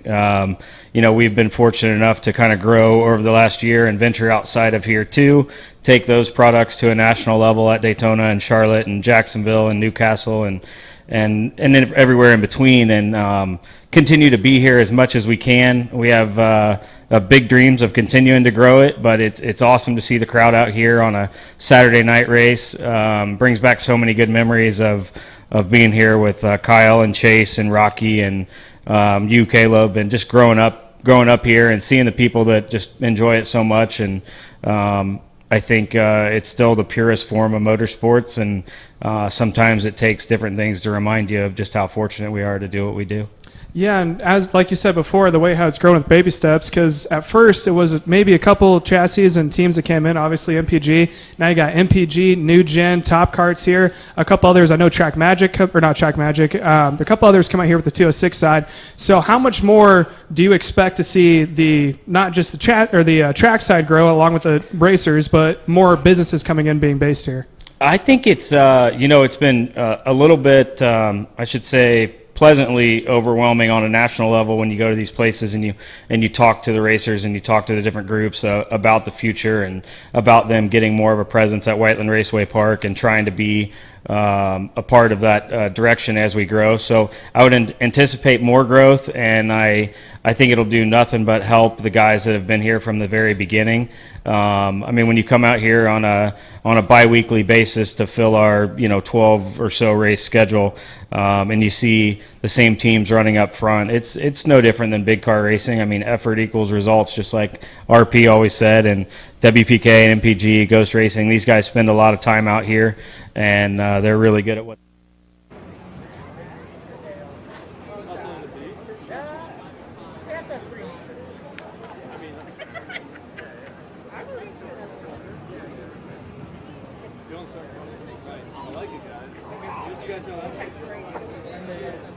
How's it going? Yeah? I don't like this thing. Exactly like a bird box with Wi-Fi. Yeah, I need family blue. This one. What's that? No. No drinking until post-race. I'm not gonna. Yeah. Okay. That's the question. Can I be out of the pit? Or is it like hang on, drink? All right, we're about to get things kicked off here before we start our features with our invocation, followed by the national anthem. So if everyone can please rise and remove your hats. Hello. Last checkered flag. Wait. Last checkered flag. Unless Dear Heavenly Father, we want to thank you for allowing us to be here at Whiteland Raceway Park today. We pray that everyone can make it home safely. All the drivers, the mechanic, the crew, the friends, the family that came out to support them will have a safe drive home. We want to thank you on this 4th of July weekend for allowing us to be in a country where we can do things like this and celebrate the freedom that you have provided for us. And please watch over everyone who can't be in the States here as they provide that freedom for us as we go on. And with that, in Jesus' name we pray, amen. Please remain standing as we are now going to play our national anthem.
Alrighty, we're going to get things kicked off here with your Kid Kart Novice. Kid Kart Novice, you need to make your way to A grid if you're not already. Kid Kart Novice to A grid. Kid Karts, once Novice goes out, you'll be up on grid on B grid.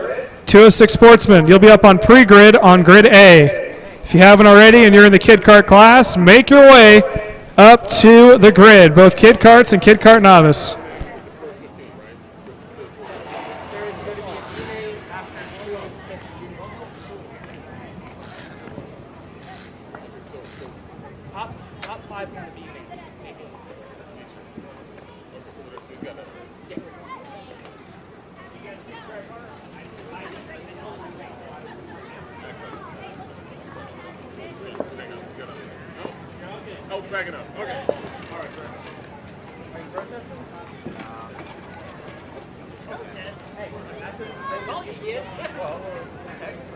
Hey, Boros!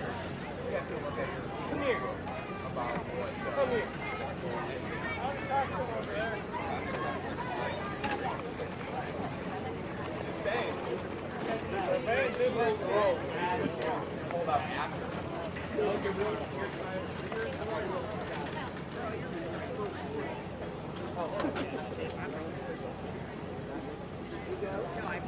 I'm going to turn it on. It's going to be really loud. Okay.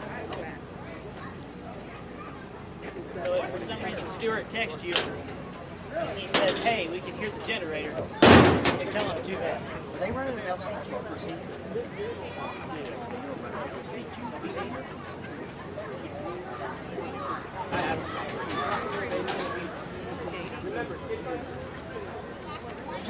I didn't. Hey, at least you know, you have teammates, and then you have 3 races in the team.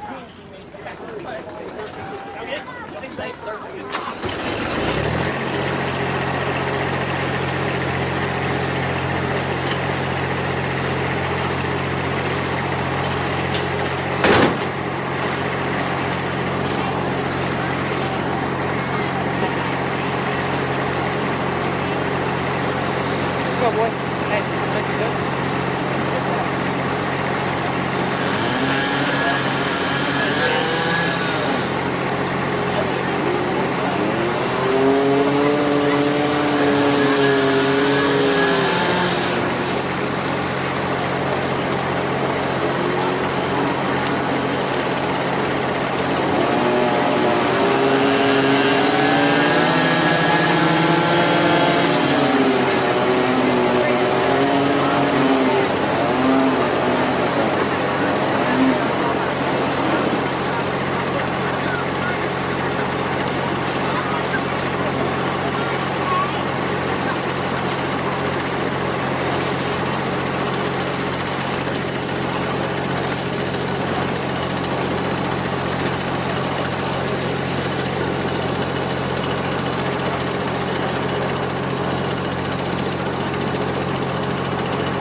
Kid Kart and Novice continues to turn their laps around here at Whiteland Raceway Park. We got Kid Karts. Kid Karts going to be up on B grid. They're about to go out, followed by 206 Sportsman on A grid. If you are in 206 Senior and you're starting in the B main or the LCQ, please pay attention for the next 10 seconds. It is going to be a 10-lap pre-final, or LCQ, whatever you want to call it, but it's 10 laps long. It'll fall in between the 206 Sportsman and the 4-cycle Novice, so you will go out after 206 Junior Sportsman. It'll be 10 laps long. Top 5 transfer into the feature. Again, 10 laps is the distance for the B main of LCQ. It'll go out after 206 Junior Sportsman, and the top 5 transfer to the feature. Up next on track, we have Kid Karts. Kid Karts about to make the way on track, which means 206 Junior Sportsman, you're going to be up on grid A. 206 Senior, B main, you're going to be up on pre-grid on grid B. 4-cycle Novice, you're up on deck on A grid.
So checker flag is currently out for your kit carts as Brent Hastings taking the win over Lincoln Wiley. Reagan Hodge is going to come across in P number 3 with Val Schultz finishing in P4. Josh Call in P number 5. Kyler Hendrickson finishes in P6. Audrey Literal finishing in P7. And Halana Kalata finishing in P8. If you want any grammar lessons, look no further than Kyle O'Gara, as he is here all night long to make sure that you are grammatically correct in every way, shape, or form. Up next, we have 206 Junior Sportsmen. 206 Junior Sportsmen next group to go out. You should be on A grid. Following that is going to be our 206 Senior B main. You need to be on B grid. 4-cycle novice is up on deck on A grid.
And welcome back here to Whiteland Raceway Park. Is about to get underway with our features still yet to come here.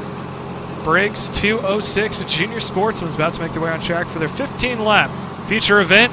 It is a beautiful night here at Whiteland Raceway Park. The sun is starting to set, and there is a gorgeous pink cotton candy sky in the backdrop. You can see through the trees. Couldn't ask for a better 4th of July weekend getting kicked off here with some night racing at the bull ring of Whiteland Raceway Park.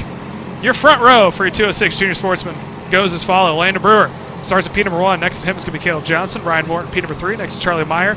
Makes up row number 2. Row number 3 is Daniel Garrett, Titus Roberts, followed by Cadence Henderson, Tori Daniels, and Jarrett Lennon as they make their way down into turn number 1. They're going to go their way through, and it looks like they're going to get themselves sorted out single file. 1 and 2 of Landon Brewer, followed by Caleb Johnson running in P2. Right behind him is going to be Ryan Mort in that WPK cart. So there's 3 different chassis manufacturers inside the top 3. There's a good shot of the field making the way to the south side hairpin. And it looks like Caleb Johnson's facing the wrong way, parked it into the barrier.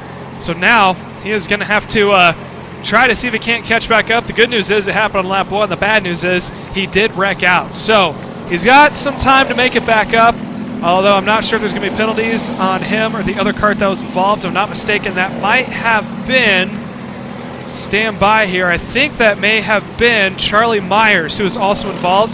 So look to see if there's any time penalties for either of those 2 drivers. Unfortunately, the south side hairpin is what we like to call our blind spot. We can't entirely see everything that happens over there.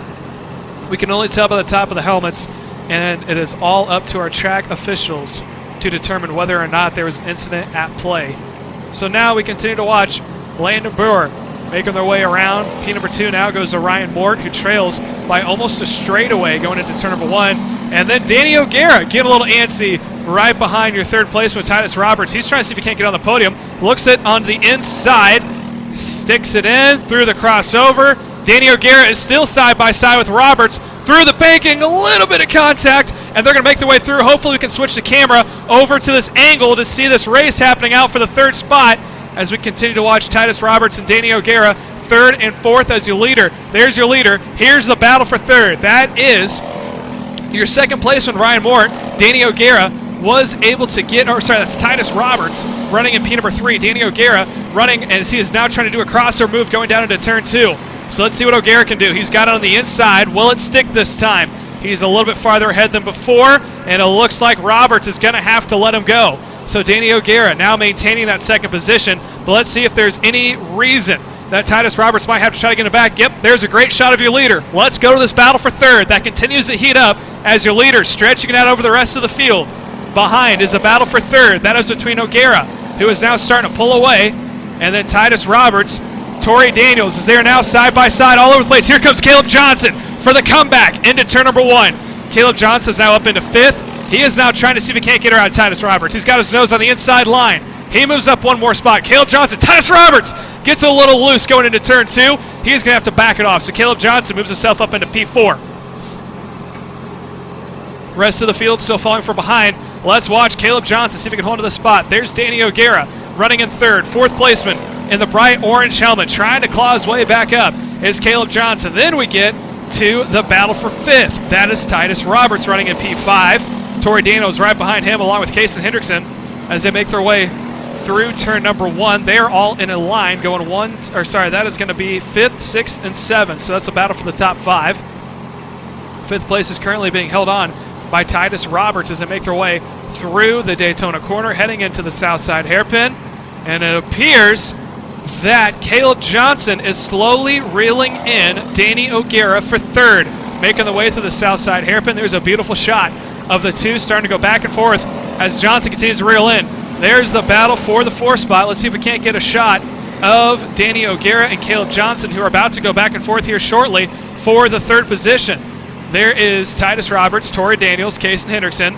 Again, that is 5th, 6th, and 7th. Battle for 3rd about to take place as Caleb Johnson sets him up on the inside. Does he clear?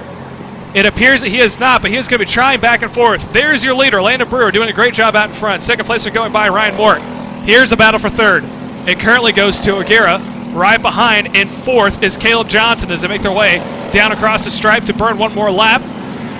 It is going to be 7 to go this next time by, 8 to go currently. And here comes Caleb Johnson. He's got a little bit of a run.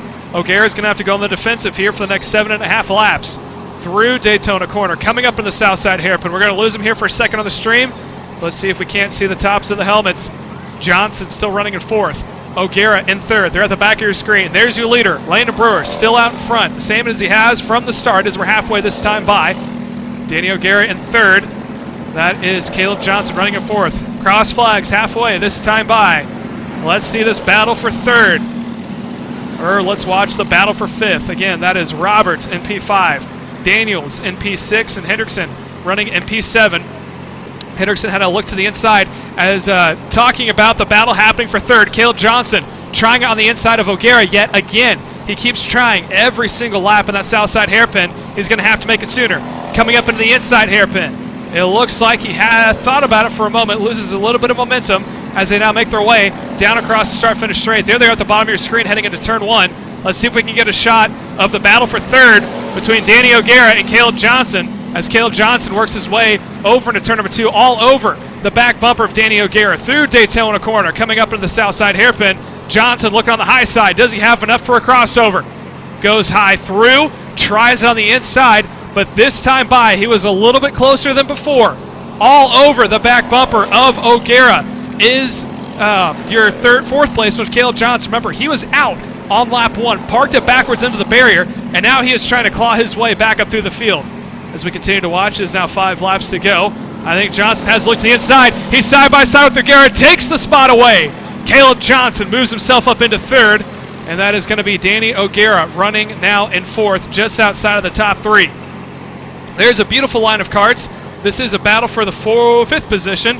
Titus Roberts out in front. Tori Daniels running in P6. Kason Hendrickson in 7th. Charlie Myers in 8th. And then Jared Laurent running in P number 9. There's the battle that was happening, and now it's going to be Caleb Johnson pulling away. Let's see if we can watch the battle for 5th. Titus Roberts leading that pack. Right behind him, Tori Daniels, followed by Kason Hendrickson. Kason Hendrickson is falling back to 8th, actually. He is now going to try to pass back. He's on the inside of Charlie Myers. Myers says, nope, you're not taking that spot because I'm going to go straight to the back bumper of Tori Daniels. Snaking the way through turns 2, 3, now coming through Daytona corner of turn number 4 to the south side hairpin. Let's see if there's a shakeup in the battle for 5th. It looks like it's going to stay in line, but down to the inside, having a peek.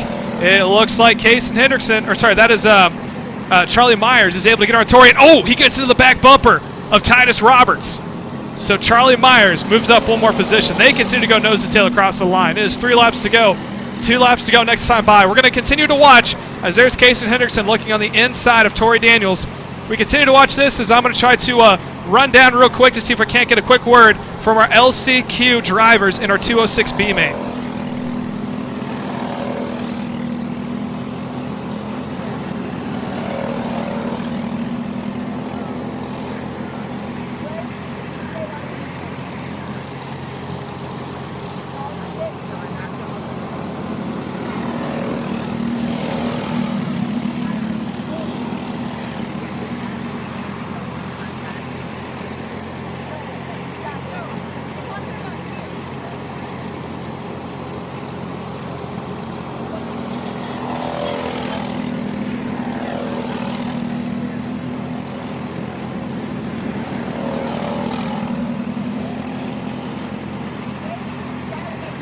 The third position. So you got two guys behind you. You got to keep behind. What's your action that you're going to go through here? How are you going to handle this one? I'm going to play as good a defense as I can, hopefully as clean as possible. Obviously looking forward, but keep doing the best I can to keep the guys behind me. Now, did you make any allies before you went out here for your feature to see if you can't work with someone to get away from the field? No, which probably wasn't the smartest decision, but hopefully as the race goes on, I'll get a feel for it and see what the guys are doing and adjust my driving style to what they're doing. All right, best of luck to you, BJ Shaw. He's starting in the third position. Let's see if we can't get a couple other words here real quick. I'll give you a little start, sir. There we go. Chris Marchino, you're starting in P5. Any last words? Really just get up to the P10, move into the A main. All right, Chris Marchino starting in the midfield, and your 206 senior B main about to get underway.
Alrighty, this is the first race of two for your main event. This is your 206 senior B main. Top 5 locked into the feature. Everyone outside the top 5 out of the 15 drivers about to take the start will be going home early. No one wants to be outside the top 5. No one wants to take the trip home early. Coming down to line, Brady Sappenfield and Pablo Corrales leading the way. It is a no-go. Houston, we're going to go one more time around. That gives us time to go through the starting order. Brady Sappenfield starts on pole position next to Pablo Corrales, P number 2. BJ Shaw, who we spoke to earlier, starting in P number 3 next to Ryan Waldo in P4. Spencer Schmidt starting in P number 5 next to Mason Green. So the last bubble spot currently is Spencer Schmidt. Chris Marchino, we had a quick words from before we went out, is starting in P7 next to Braden Mayfield, P number 8. Grant Tim starts in 9th position next to Doug Guruth. Troy Toney starts in P number 11 next to Kyle Wiggum. Miles Miller starts in the 13th position. Fireworks are going off in the background as the town of Whiteland, Indiana is getting started with their first of multiple 4th of July shows. So you're going to see that in the background as we're now going to watch 13 drivers try to punch their ticket into the main event show. Braden Sappenfield and Pablo Corrales are going to lead the way. The last one of the transfer is Ryan Waldo, running in that Aero chassis. You can find him He is actually on the inside of row number 3. Coming down to line, green flag is out. Let's see how this stacks out. Sappenfield leads, gets a little bit of help. BJ Shaw, he is now on the inside of Corrales as they make their way into turn number 2.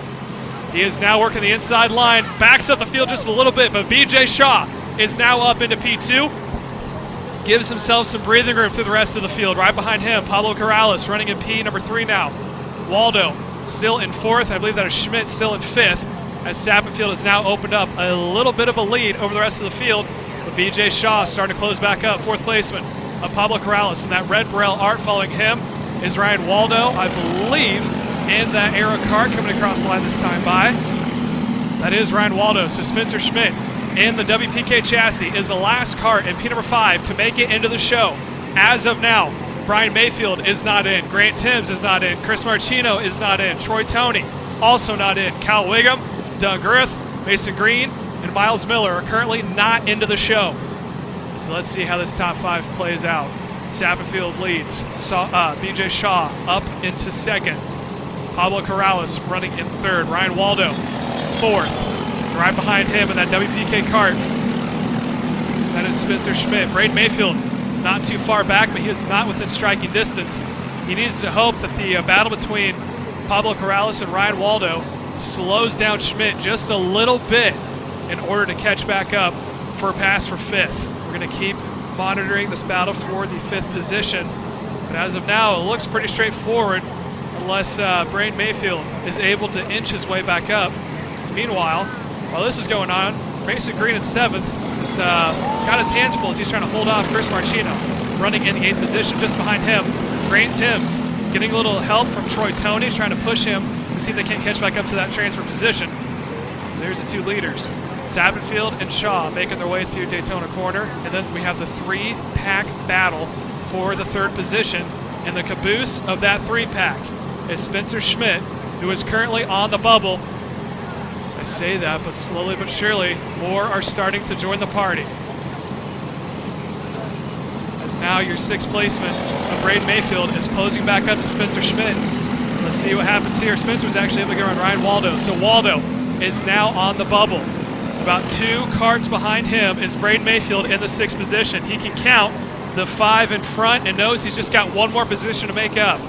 We are now working lap number 4. It's going to be lap number 5. This next time by will be halfway.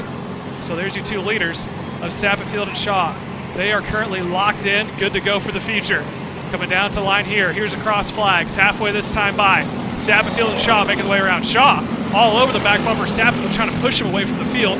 And then there's a 3-kart battle for the, there's a 2-kart battle for 3rd. Down to the inside to make a pass. I believe that was Spencer Schmidt, who was trying to make himself a little bit more breathing space the rest of the field. Somehow able to make it through the crossover side by side. Coming down to the south side hairpin. There's the 2 leaders making the way by. Let's see if we can get a shot farther back through the field where their transfer spot actually is going to happen.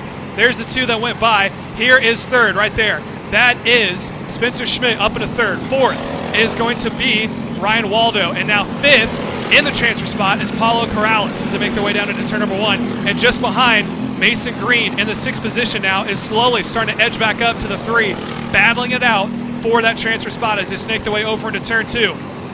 This next time by, we're about to have 3 laps to go. Let's see if these 3 running it out for the 3rd spot are able to hold on just a little bit longer to see if they can all punch their ticket into the show. Mason Green, he has now got about 4 or 5 kart lengths to make back up. There's your 2 leaders making their way by. Rest of the field about to follow. That's the battle for the transfer position as Mason Green continues to inch his way back up. So it's still Sappenfield and Shaw 1 and 2. And then we get to the actual battle between Spencer Schmidt, Ryan Waldo, Pablo Corrales, and Mason Green. Again, whoever is able to finish in that 5th position puts it into the show. There's a 3 going by. There is Mason Green getting a little bit of help from Troy Toney. He needs just a little bit more. This time by, we're about to see 2 laps. 2 more laps to go as they now make their way into the south side hairpin. Here's your 2 leaders going by yet again to see 2 laps to go. Next time by is White. Oh, and a little bit of punch up in the midfield. I think that may be Grant. That was not Grant Timms. That was Chris Marchino running in the 8th position. Sorry, I thought that was Sappenfield there for a second, but he is currently out in front as they see 2 to go against Sappenfield and Shaw. who are nose and tail 1 and 2, they're good to go. They're in the show. They're probably going to start in the 16th and 17th position. But right behind them, how is that going to lay out? This next time by about to the white flag, 1 more lap to go. Schmidt in that 3rd position. 4th is Ryan Waldo. 5th is Pablo Corrales.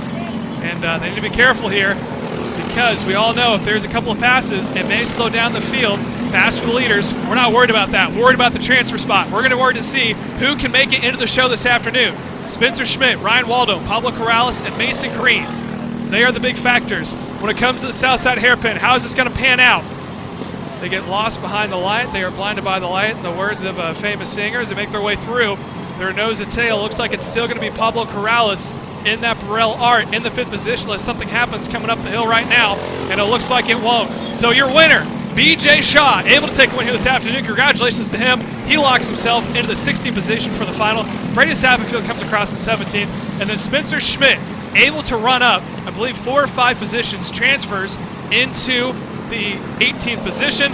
19th spot goes to Ryan Waldo, and Pablo Corrales is able to punch the final ticket and start in the 20th position. Mason Green, Troy Toney, Braden Mayfield, Carl Wiggum, Grant Timms, Chris Marchino, Doug Girth, and also Miles Miller. Unfortunately, their night is over early, and they will not participate in the main event this afternoon. Up next, we got 4-cycle novice. 4-cycle novice about to make their way on track, which means Mike Romani needs to be on B grid. Mike Romani to B grid. 206 Junior is going to be up on pre-grid, on A grid, and then 206 Senior A main is up on deck on B grid.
So as Four Cycle Novice continues on, up next is Micro Mini. Micro Mini need to be up on B grid. Micro Mini need to be on B grid. 206 Junior, you're going to be up on pre-grid on A grid. 206 Junior on pre-grid on A grid. 206 Senior, A main, you're going to be on deck on B grid.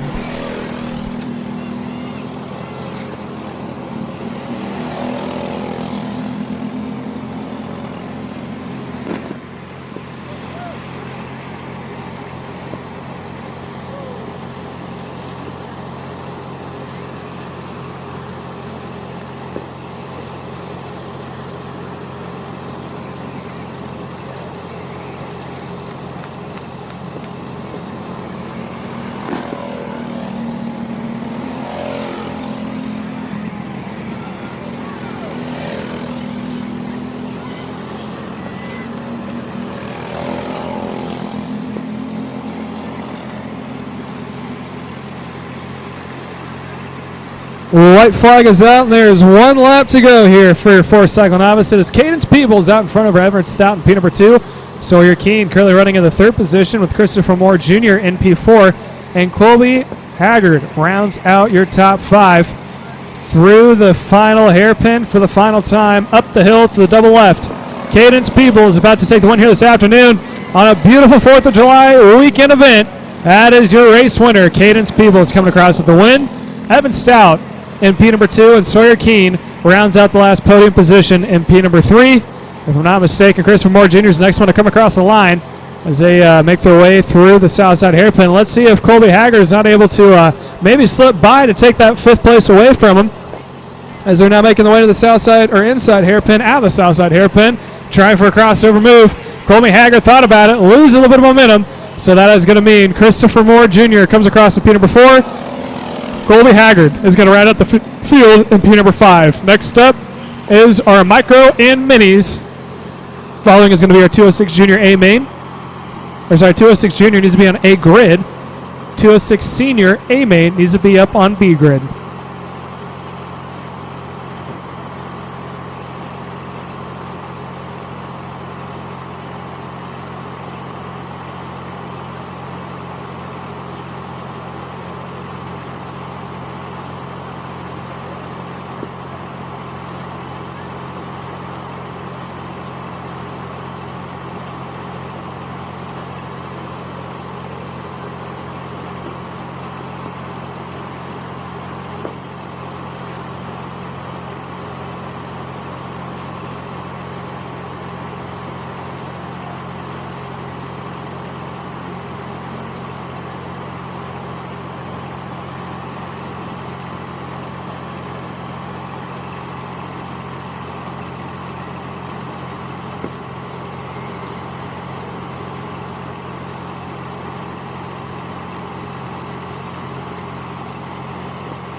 Your micros and minis are now underway with lap number 1 in the books. It is going to be Charlie Myers currently leading the way for the mini with Landon Brewer in P number 2, Caleb Johnson in P3. And that is for your minis. Top 3 for your minis. For your micros, Kason Henderson currently out in front. That's Danny O'Gara out in front of Kason Henderson in P number 2. And Tori Daniels in the 3rd position. Again, 2 races for the price of 1. We got 4 out in mini, followed by 3 in micro. There is your mini class. Charlie Meyer leading the way. Landon Brewer in P2. And Caleb Johnson in the 3rd spot, followed by Jared Laurent in P number 4. They're making the way down into turn number 1. And then we're going to see the 3 running in micro. That's going to be Danny O'Gara leading the way over Kason Hendrickson in P number 2. Following is going to be Tori Daniels in the 3rd position. So 2 races out on track. I'm going to run downstairs and talk to some of our junior drivers and hopefully make it back up here for the finish. And we still got this 13 more laps to go here for your micros and your minis.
So we're down here on grid for our 206 junior. Dan Van Dyke is on the outside of row number 1. You had a surprise win there when it came time for heat race. You're up in the mix and able to claw your way back forward.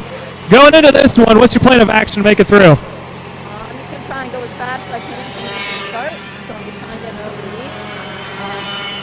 And I'm just going to try to keep it. And if I don't get that, I'm going to try my best to make my way out. Now, before you went out here, before you got in your car, did you make any allies or friends to work with you when it comes time for this 15-lap feature? Yeah. I have a couple of friends around me. We have Charlie Stein. We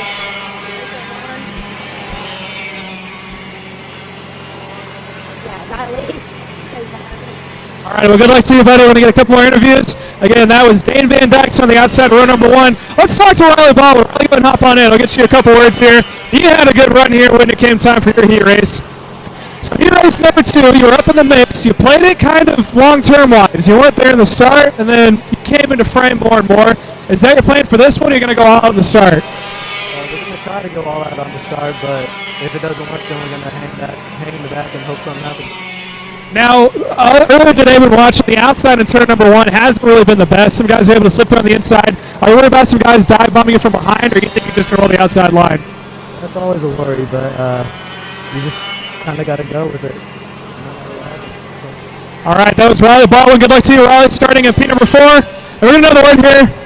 Charlie Science, he's a hot shot now. You're running in both USPKS and SCUSA. Now you're coming back here and look with these guys. You put it on pole position, which you said you wanted to do. Now you got the entire field put together from behind you. What's your plan for this one? right here, I'm trying to kind of get the start and make sure I don't overcook it on lap 1 with cold tires and try to go from there. All right, that is Charlie Steins. Now, Dad, we got to get you in the limelight as well. Now, your boy's done a great job going to the national, coming back here to the local stuff. Why do you bring someone from a national series who's doing pretty well back to the local races? It's fun. It's 20 minutes from home, and get to hang out with buddies that we race with for years. And that's the main thing. Better than staying home tonight. So it's always fun to get out here and race. All right, that is Mr. Stein Sr. Give him a pep talk, and then I got AJ Ludd here shortly. AJ, let's get this stuff to the car, and that is going to be it, I believe, for your 206 Junior interviews. We still got more here yet to come at Whiteland Raceway Park.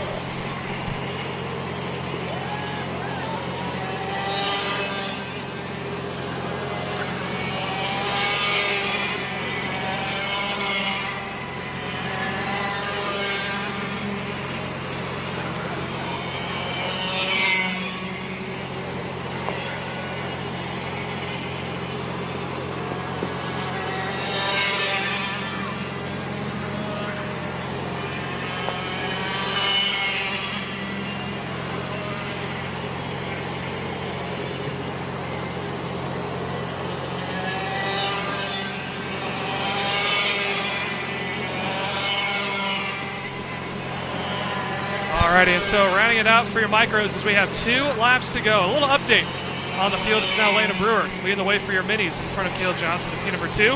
Charlie Myers is currently holding on to that 3rd spot. For your minis, for your micros, it is Danny O'Gara leading the way over Casey Henderson running in P number 2, and Tori Daniels in the 3rd spot. So we're now working 1 lap to go here at the top 2 for your minis making their way through. That is Landon Brewer, actually falls back to P2.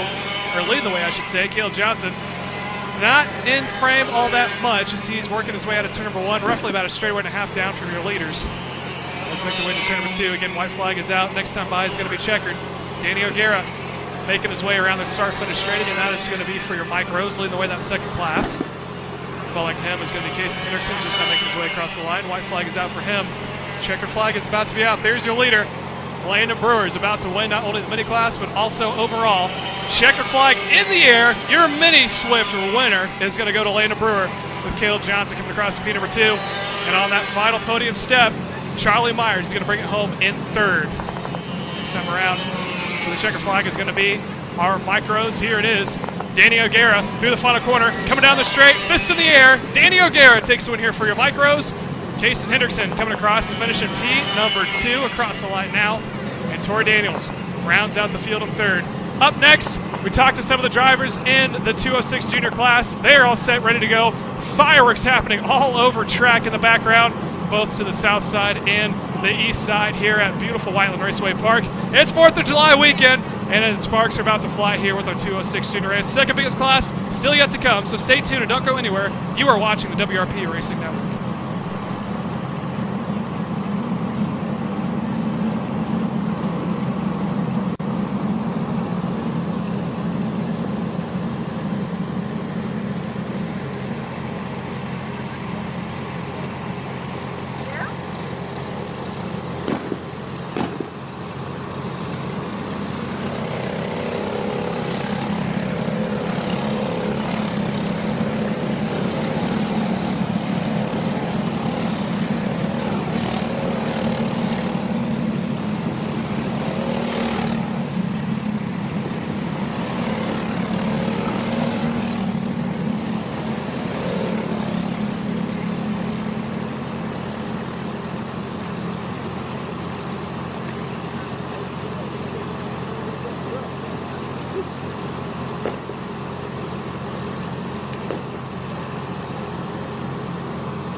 is your 2:06 junior race. This is the second biggest field of the night.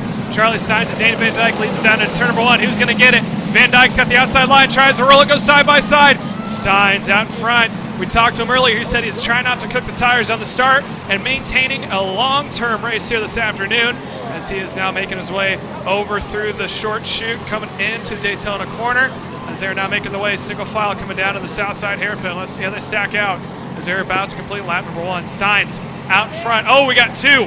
Turned around over in turn number 2. It looks like, I believe that is Micah Garrett involved, along with a Evo chassis. It looks like cart number 46. Trying to get a name for you guys.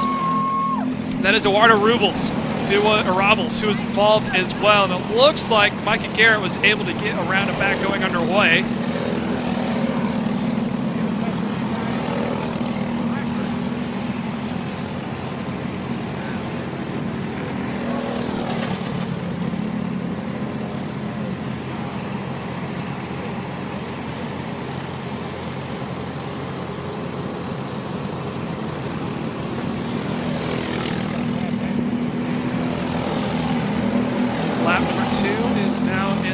This time, as they are making their way.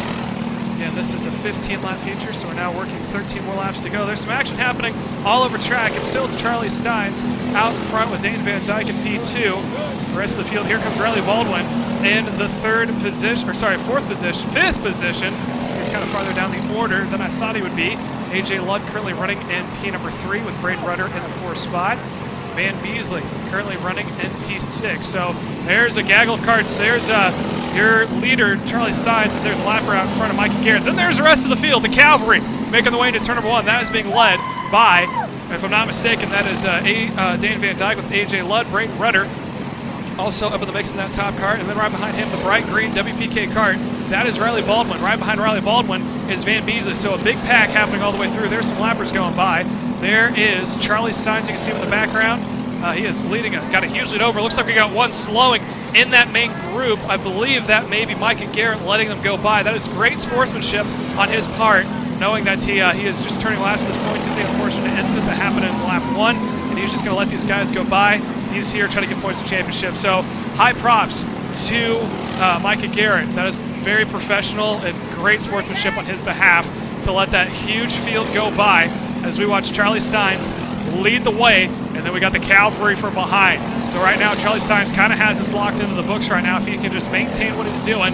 And again, when we talked to his father before they went out on track, we asked him why he still brings them out here.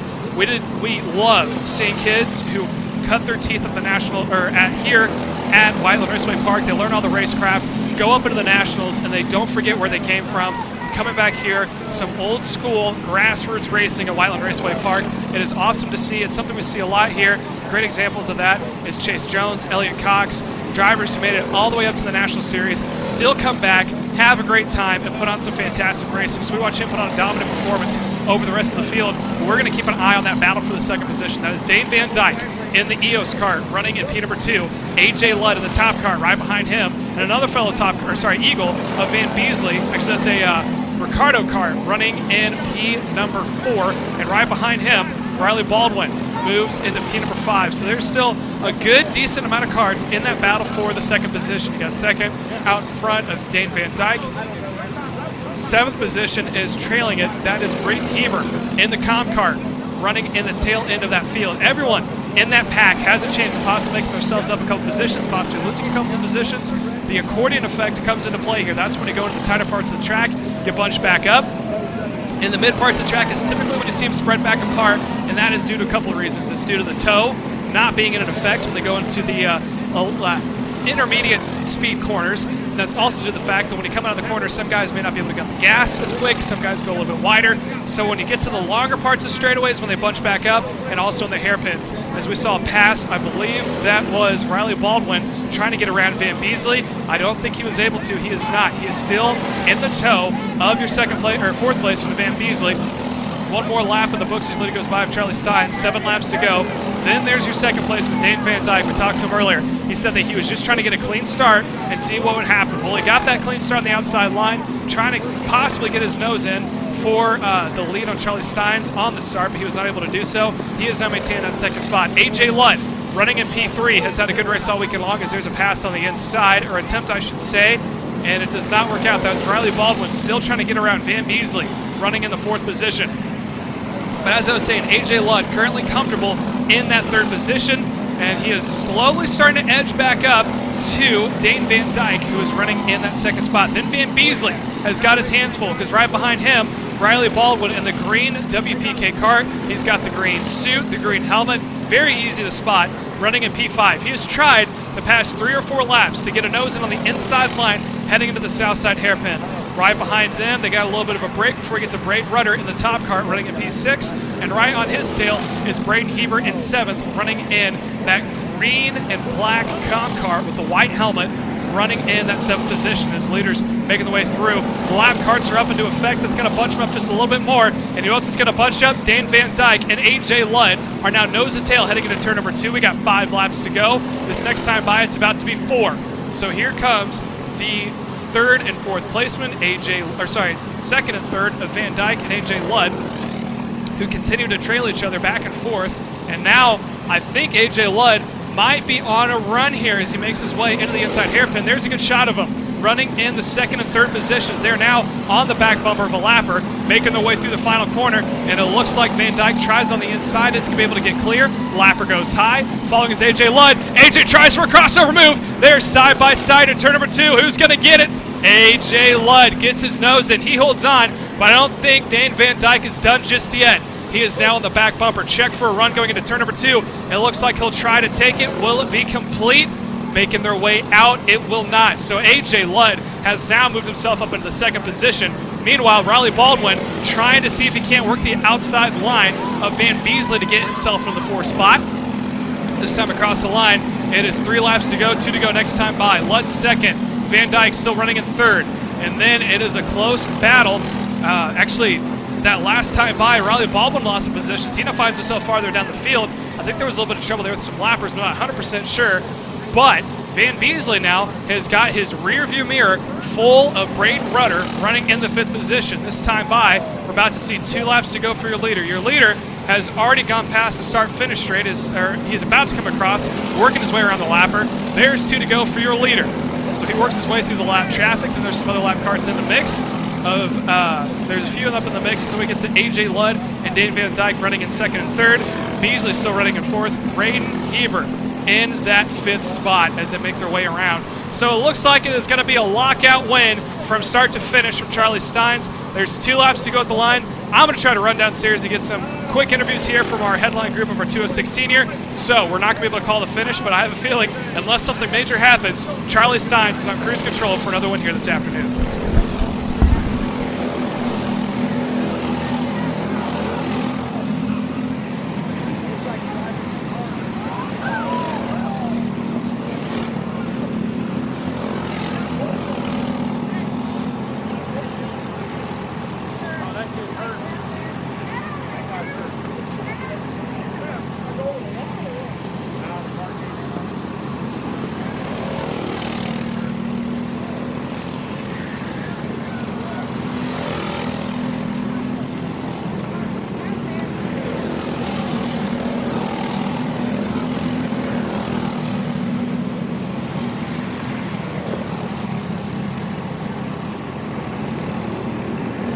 All right, so we're down here in grid for our 206 senior. Brady Sappenfield put on a good performance there in the LCQ, able to drive your way back up. But I got to ask you, why were you in the LCQ in the first place? I had a header break in qualifying, so down a few tenths on the lap time, so just battling back for the rest of the night.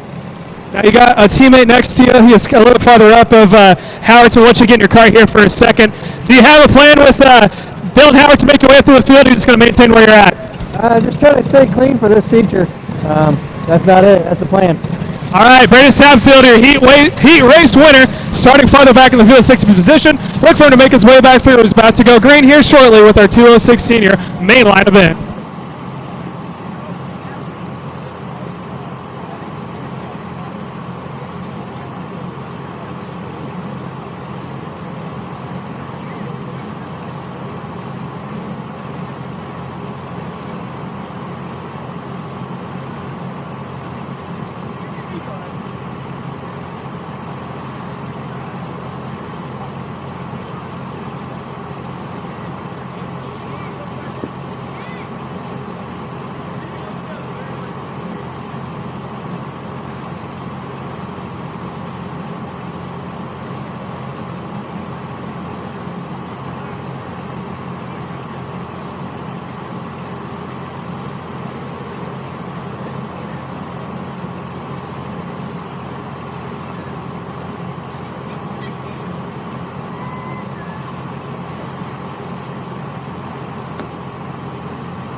Welcome back here with your 206 senior class. And new news coming across the field as they have 2 warm-up laps from here on out due to the fact that the sun's setting. It's getting a little chilly, especially here from July, but we're not complaining. It's still shorts and t-shirt weather. A beautiful night here at Whiteland Raceway Park. Again, your 206 senior A main, the headline event. Your pole sitter of Matt Dean, starting next to Matt Geist. Adam Dietz, starting in the 3rd position. He has edged his way back up to the front pack after having a slow start to the season. Now finds himself in a beautiful opportunity at 3rd. Last weekend when he finished in the 3rd spot, I asked him what his plan for action was. He said, we're going to send it. He is hungry for a win here in the 2022 season. Levi Wilbur starts at P number 4 next to Desi Pedregon. So there's 4 different chassis manufacturers inside the top 4. Matt Dean on a top cart, Matt Geist on an Arrow, Adam Dietz on an Eagle, and Levi Wilbur on an MGM. Desi Pedregon on an Eagle again, starts at P number 5. Eli Fox joins him on row number 3. He is going to be on a new gen chassis. Evan McCorkadale on a Track Magic. Matthew Burpo starts P8 on an Arrow. Derek Hastings starts P number 9 in an Eagle. And that is your top 10 rounded out by Cole Marr. So 20 carts are about to take the green here this afternoon. Matt Dean, Matt Geist, your front row. 20 laps is the distance, the longest feature event of the night. And this is the most stacked class. If you're not watching, I don't know what you're doing. This is going to be a good one. You got 6 big names inside the top 10 who have won here before. You have they got 4 who are desperate for the first win. As the green flag flies, who's going to get the win here on this 4th of July weekend of the 3rd night race? And it looks like it is going to be Matt Dean out in front. Matt Geist slots into P2 as they make their way down into turn number 1. And then they go 2 by 2 into turn 2, making the way through. Sparks are flying with some guys dropping wheels through the crossover. Looks like they're relatively going to make it clean all the way through. Again, that is Matt Dean leading over Matt Geist. That is 1 and 2. Is it clean? It is not clean through the south side hairpin. 2, 3 carts involved. Look at names here, guys, to make their way around. But right now, there's your top 3. Matt Dean, Matt Geist, Adam Dietz, 1, 2, 3. Then we get to the 4th place for Levi Wilbur, followed by, if I'm not mistaken, that is Desi Pedregon running in P5, and Evan McCorkadale already up 4 positions to be running in the 6th spot. He is leading that 2nd pack with Hastings right behind him and Eli Fox as well. Eli Fox lost a couple of positions there from the start. The 3 that were involved in the incident that happened over in turn 12 appears to be Jared Howerton, Dylan Howerton, Brady Sappenfield, and Carter Pryor. We're all involved in turn 2 incident, or second side hairpin. Oh, we got one turned around coming into the inside hairpin. Not for sure who that was. They got a little loose, able to save it. There's the leaders going by as we're now 18 laps to go. Matt Dean, Matt Geist running nose to tail. Adam Dietz running in the 3rd spot, slowly getting reeled in by both Levi Wilbur and Desi Pedregon running in 4th and 5th, making the way through the crossover heading into Daytona Corner. And it looks like Matt Geist trying to make a move on the inside of Matt Dean. Will it stick? It does not. Matt Dean's still out in front. That's going to bunch the field up. Now we got 5 carts for the lead, making the way into the inside hairpin. So we got Dean, Geist, Dietz, Wilbur, Pedregon is your top 5. And then slowly but surely, don't count them out, Evan McCorkadale making some gains. He is now up 6 positions from where he started. He's getting all sorts of help from Derek Hastings. Hastings is the engine builder for Evan McCorkadale. He is also a fierce competitor with him. They are great friends off the track and very respectful drivers on track. So look for those 2 to possibly edge their way back up to the top 5 group as the leaders not making the way into the inside hairpin. Again, Dean Geist, nose to tail. Also up in the mix is that is Adam Dietz, following by the 2 that are going nose to tail. Pedregon looks to the inside, trying to make a move on Wilbur. He couldn't get it done.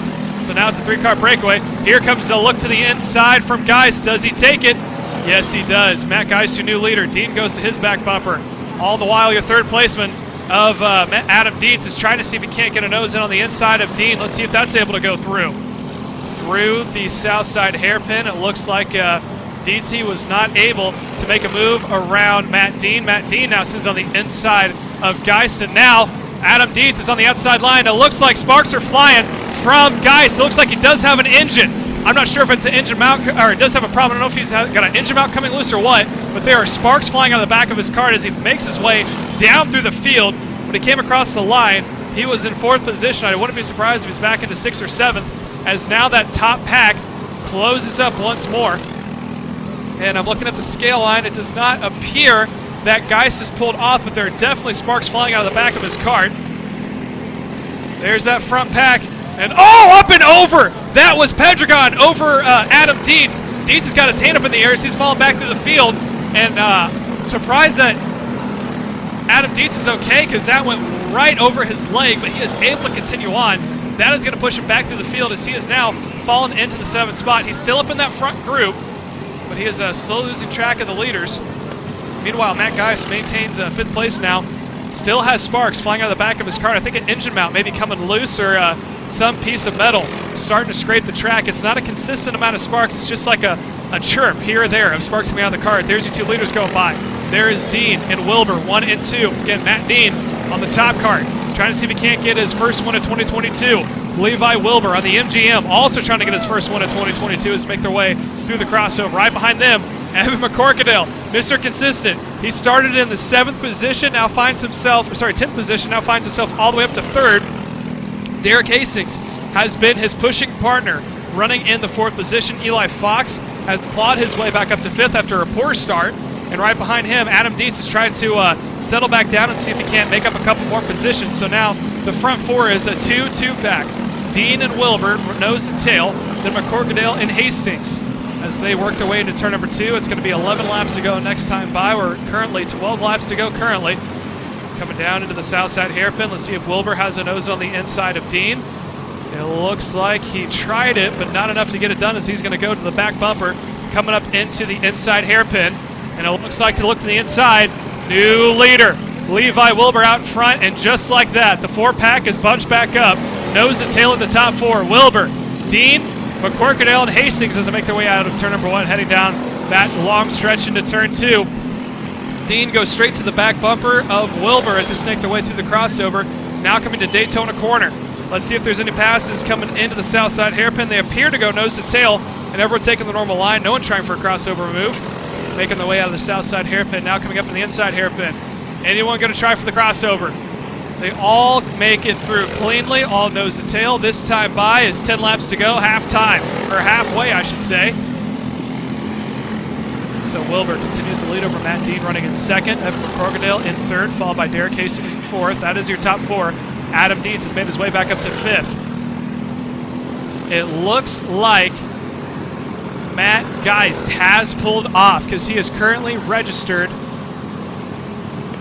As I'm trying to find Matt Geist, he is not in the top 15. So he is, I believe, pulled off the track due to the problem that he had. Again, I think it was something with the engine as the top 4 make their way down into turn number 1.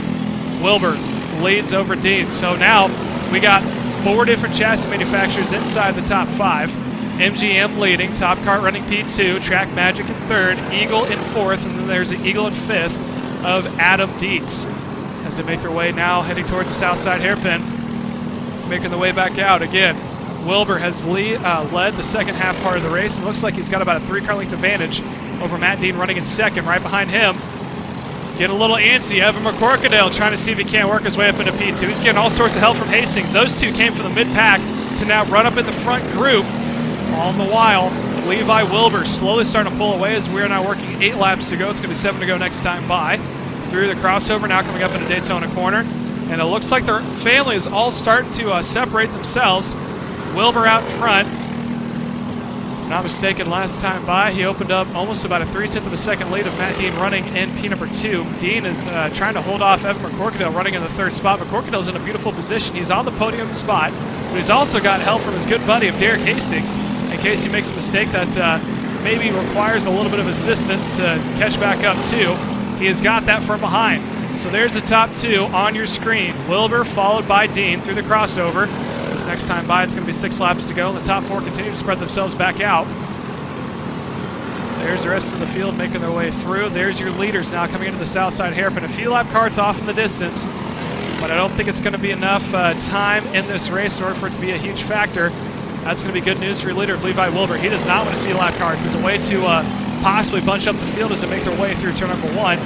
Matt Dean got a little bit of run there coming out of the inside hairpin, down by about 2 kart lengths to a kart length and a half, snaking their way into turn number 2. Let's see if he's able to close back up through Daytona corner. Coming down to the south side hairpin. Does he have to make a move on the inside? We'll check it as they make their way back out. Looks like he doesn't, but he is now closer than he's been in the past 3 or 4 laps. This time by, we're about to see 5 laps to go. 5 laps remain. Again, Wilbur out in front, and here comes Matt Dean, saving his tires for a couple laps, trying for a late race charge into turn number 1. He is now on the back bumper. Does he make his move into turn 2? Does he continue to follow? He is now following into turn 2. Doesn't try to stick his nose in as they go through the crossover now. Again, next time by, 4 laps to go. Laps are starting to dwindle down there. If you're Matt Dean in the second spot, making the way out of the south side hairpin, not enough to get it done. Continues to follow. Now down by half a kart length. Into the inside hairpin, nose and tail of the top 2, both Wilbur and Dean. And there's a little bit of a break before he gets to Evan McCorkin. McCorkin had a great race run in the mid-pack, but he is not close enough to make a move on the top 2 unless these 2 gentlemen out in front decide to battle back and forth here in the last 4 laps. Let's see what Dean does. Continues to push on the back bumper of Wilbur as they make their way now through the crossover. Coming into Daytona one more time. Next time by is about to be 3 laps to go. It's going to be cross flags next time after that.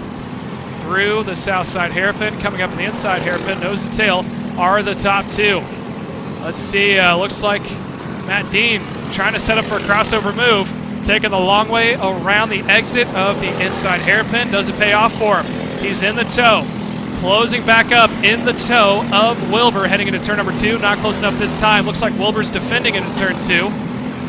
Now they go through the crossover. Next time by, you're going to see 2 laps to go. It's going to be crunch time if you're Matt Dean running in the second spot. If you're Wilbur, it's going to be pray time that you can hold off Matt Dean running in second. And if you're in the third place of Evan McCorkdale, it's going to be hope time that the 2 out in front, you hope are going to battle back and forth, as it looks like he is starting to turn it up a little bit. He has closed up on the 2 out in front. All he needs is 1 or 2 passes, as there's 2 to go, presented this time by. Let's make their way out of turn number 1, coming to turn 2. They're both defending down the inside into turn 2. This is going to continue to bunch it back up. Look for McCorkdale. He is edging slowly, but I don't think he's got enough time unless there's a huge Hail Mary sometime soon. Into the south side hairpin. This time by, they're going to see the white flag. 1 more to go. There is a lapper out in front to the inside for a pass. Matt Dean goes by. He's on point. Wilbur, he's got to run. Let's see if he tries it at turn 1. He gets on the inside. White flag is presented this time by. Down into turn 1. Here comes your third placeman, McCorkdale. He sees the opportunity. He's down by half a kart length. Over into turn 2. Matt Dean's got it out in front. Let's see if Wilbur tries it. There is a lap kart they're going to catch. How's this one going to pan out? Dean defending into the south side hairpin. Wilbur running the outside line. Tries to get the slingshot effect. Not enough this time. Through the inside hairpin. And it looks like there's going to be no move made by Wilbur. And that was McCorkdale. It's close, but not close enough for third. Your winner goes to Matt Dean. Wilbur comes across second, and Evan McCorkdale running all the way from 10th to 3rd, finishing in the last podium spot. Derek Hastings finishing in 4th, and Adam Dietz finishing in 5th after a heartbreak of a lap number 3 that pushed him farther back through the field. Next group to go out is going to be Yamaha Junior Can, Senior Can, followed by KA Junior, KA Senior. After that, we'll go to the final race of the afternoon, your 206 Masters. So don't go anywhere, and stay tuned as you continue to watch the WRP Racing Network.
Alrighty, this is your second and final race of the afternoon. 15 laps is the distance.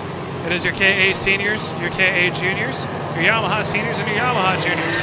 Your top two for your KA seniors, Daniel Pierce starting next. Pierce, he's starting next to Austin Fairfield for your KA juniors. It's Braden Heber starting next to Hudson Rogers. Also in your KA juniors is going to be Tyler Worrell in P number 3. For your Yamaha senior can, Bane Bennett II starts next to Joshua Nelson. And then for your Yamaha senior as well is going to be Kylie Flynn in a Paraga, the only one this weekend if I'm not mistaken. For your Yamaha junior can, it's going to be Braden Runner in a top cart, starting next to Brianna Owens in an Arrow. So we got different chassis manufacturers. Got a comp cart, top cart, WPK, along with a couple of Tony carts and a few Arrows. So they're finishing their second formation lap. When they come by here shortly, we're about to go green for their 15-lap feature event. And then after that, we get to your 206 Masters to end out this beautiful 4th of July weekend night.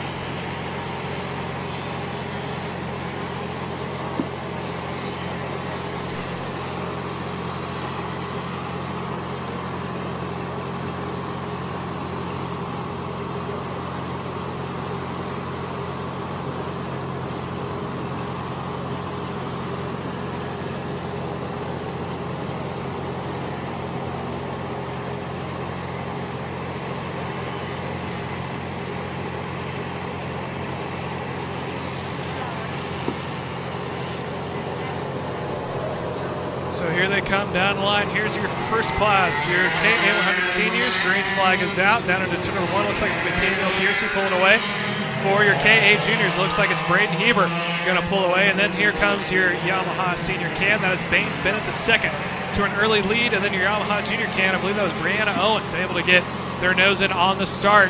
So we got 4 different races for the price of 1 making their way around. And it looks like Daniel Piercy is starting to pull away for your KA seniors. Braden Heber for your KA 100 junior is going to be leading the second placement. That is going to be Hudson Rogers as they make their way around for their lap number 1 of 15. And after that, Bane Bennett II already opening up a huge lead over the rest of the Yamaha seniors. The Yamaha juniors just not making their way through. So again, it's going to be different racing happening all over track with 2 different engine manufacturers, both IAME and Yamaha. Pierce still leading the way, and there it's we're watching right now. Austin Fairfield, P number 2. He is working the back bumper, so Daniel Pierce out in front. Right behind him, Fairfield, who is running in a WPK kart. He is a mechanic for WPK. You'll find him at all the national races. He's just out to have a good time this weekend. Daniel Pierce, I believe, is doing a full SRA schedule along with a couple of Whiteland races sprinkled in and maybe a couple of other one-offs, like the Commercial Point Grand Prix, possibly the Elkhart Grand Prix, as well as he is running underneath Jim Howell Motorsports as they make their way through the inside hairpin. They continue to go nose to tail. This time by, it's going to be 12 laps to go. They're 2 till 10 as they make their way down into turn number 1. Nose to tail, it looks like Piercy's slowly starting to edge out. Braden Heber for your juniors is putting on a smackdown right now. He is pulled away by a large margin over Hudson Rogers running in P2. Hudson Rogers, I believe this is his first or second year running in the KA junior class. He is still trying to learn how it's like to race a 2-cycle engine. He comes from the 4-cycle program with the 206 junior class. Starting to bridge out in the 2 cycles, and he's doing a great job as he is still within sights of Braden Heber, another veteran when it comes to the 2-cycle racing here at Whiteland Raceway Park. Look for him in the next year or so to make his way up into the senior category and try to go through a learning curve all over again. Bane Bennett II is currently leading for your Yamaha senior can. Following him is going to be Joshua Nelson. There's a good battle happening out in front. I believe that is Braden Rudder on the back bumper of Joshua Nelson. So Hudson Rogers, Bane Bennett II has opened up a huge margin over 2 from behind. Brianna Owens for your junior can is currently leading over Tyler Worrell in the 3rd position for your Yamaha junior can. As we're now got 10 laps to go. Here comes Austin Fairfield closing back up to Daniel Piercy. Austin Fairfield not only is a mechanic for WPK or an MPG, but he also is the former race director for Whiteland Raceway Parks. He's got a whole lot of laps here. He knows all the tricks and what lines to take at what points of the race. I think he has his cart set up to come in later into the field. He also has a special mechanic. That is Elliot Bazinski making a trip all the way down from Michigan to be a mechanic here for Austin Fairfield. And again, Elliot Basinski is someone who got his first win in the USF 1600 series, so he's got some momentum coming off of that as he is now the mechanic for Austin Fairfield tonight. So that's awesome to see. As they make their way around, we're going to continue to monitor this race happening for the late. I think this is the closest one all over. And if I'm not mistaken, Braden Heber in your K100 junior field is slowly starting to reel in your leaders. So wouldn't that be embarrassing if you're both Pierce and Fairfield and you get passed by someone who's running in the junior class of Braden Heber. So we're going to keep an eye on that with 8 laps to go. Maybe step downstairs and get a couple of final words from our 206 Masterclass before they go out for their heat race here shortly.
white flag is out this time by, and overall it's Braden Heber who's out in front, the junior, able to pass both the seniors of Fairfield and Piercy as he is making his way through the Daytona corner of the Southside Hairpin for the final time.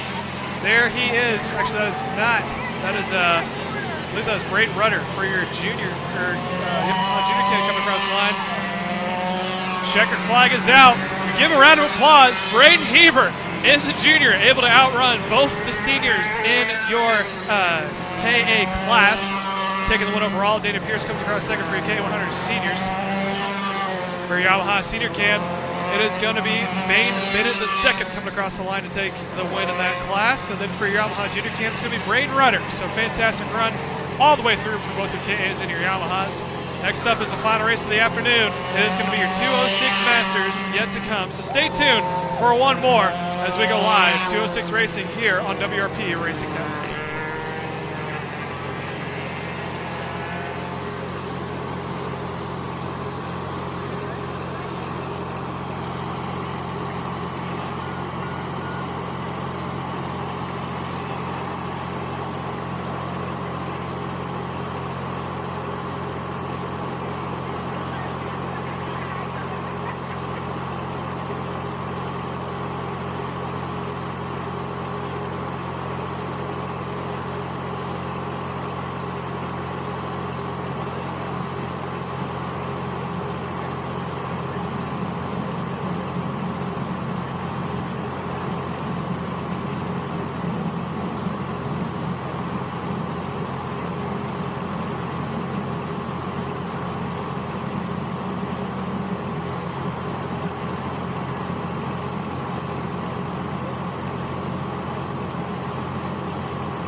All right, this is the last race of the afternoon, your 206 Heavy Master. Your front row is Derek Hastings, starting next to him is Matthew Burpo. Then goes Kyle Lane in P number 3 next to Josh Lockhart. Michael Schaffer starts at P5 next to Melvin Gazzi. Tom Harlan P7. Mike Burkett starts at P8. Then Brian Williams and Joe Stevenson rounds out your top 10 green into turn number 1. And it's going to go to Derek Hastings out in front. P2, Matthew Burpo slots in. And it looks like side by side for P3. I believe that is Landon. Going to go into P3 right in front of Josh Lockhart in P number 4. Making their way down to the south side hairpin. Let's look for any major passes or drama to speak of. Typically in the 206 senior class, it is very respectful racing. These guys, you have to be 30 to 35 years or older. And a lot of times these guys know that they have family obligations the next week. So you won't see them go as hard. Typically they're a little bit more respectful to each other as they have that just more experience than the rest of the field. Down through turn 1. It looks like everyone's got themselves spaced out with 14 laps to go. Hastings leading the way over Kyle Landon running at P2. I think the closest battle is going to be the battle for 4th. That is between Lockhart and Melvin Gazzi, the flying mechanic coming off a win from last race we had here 2 weeks ago. Trying to see if he can claw his way back up into the podium spot as he has maintained that P number 5 position. One more lap complete, 13 to go at the line. It is Hastings continuing to lead the way over Kyle Landon at P2. Landon, he's got a little bit of breathing room between himself and Melvin Gazzi running at P3. Or sorry, Matthew Burpo in P3. Then Gazzi now up into 4th, able to get around Josh Lockhart. Michael Schaffer running in the 6th position next to Tom Harleman in 7th. So that is your top 7 to see on screen. There's Tom Harleman, you can see with a bright red helmet, making his way out of Daytona Corner as they make their way to the inside hairpin. And again, a huge lead to Derek Hastings. Had a good top 5 finish when it came time for your 206 senior class. Now finds himself leading Masters, and now, slowly but surely, we got a 3-pack battle for 2nd. That is led by Kyle Landon. Then Matthew Burpo and Melvin Gazzi also up into the mix as they make their way down into turn number 2. Let's see how this one pans out. So it's Landon leading over Burpo. Burpo close on his back bumper. You can see it now as he makes a look to the inside. Let's see if he can make it stick through the south side hairpin, making the way through. Burpo still not giving that spot up yet as he continues to attempt again and again. Looks like myself trying to get a date junior year prom. And just like my junior year prom, it looks like he's going to not come up with anything. Actually, I take that back. He did better than me. He goes up to P2. Landon sitting into P number 3. Melvin Gazzi still in that 4th spot as they continue to go nose to tail over into turn number 2 crossover. So it's now Burpo into 2nd. Landon on his back bumper in 3rd. Gazzi in 4th. Through Daytona Corner, coming up to the south side hairpin. They go nose to tail. Let's see if anyone tries to take a peek on the inside line. Looks like they won't. They continue to go nose to tail as they make their way through. And a little bit of breakup in the field. It is now Burpo leading by about 2 kart lengths as Melvin Gazzi is able to get around Kyle Landon. So in a matter of 2 laps, Landon goes from running in 2nd to now running in 4th. Gazzi now up onto that last podium spot. See if he has anything to possibly take it to Matthew Burpo as we have 10 laps to go, 5 complete. As they are now working themselves around Daytona Corner, heading into the south side hairpin.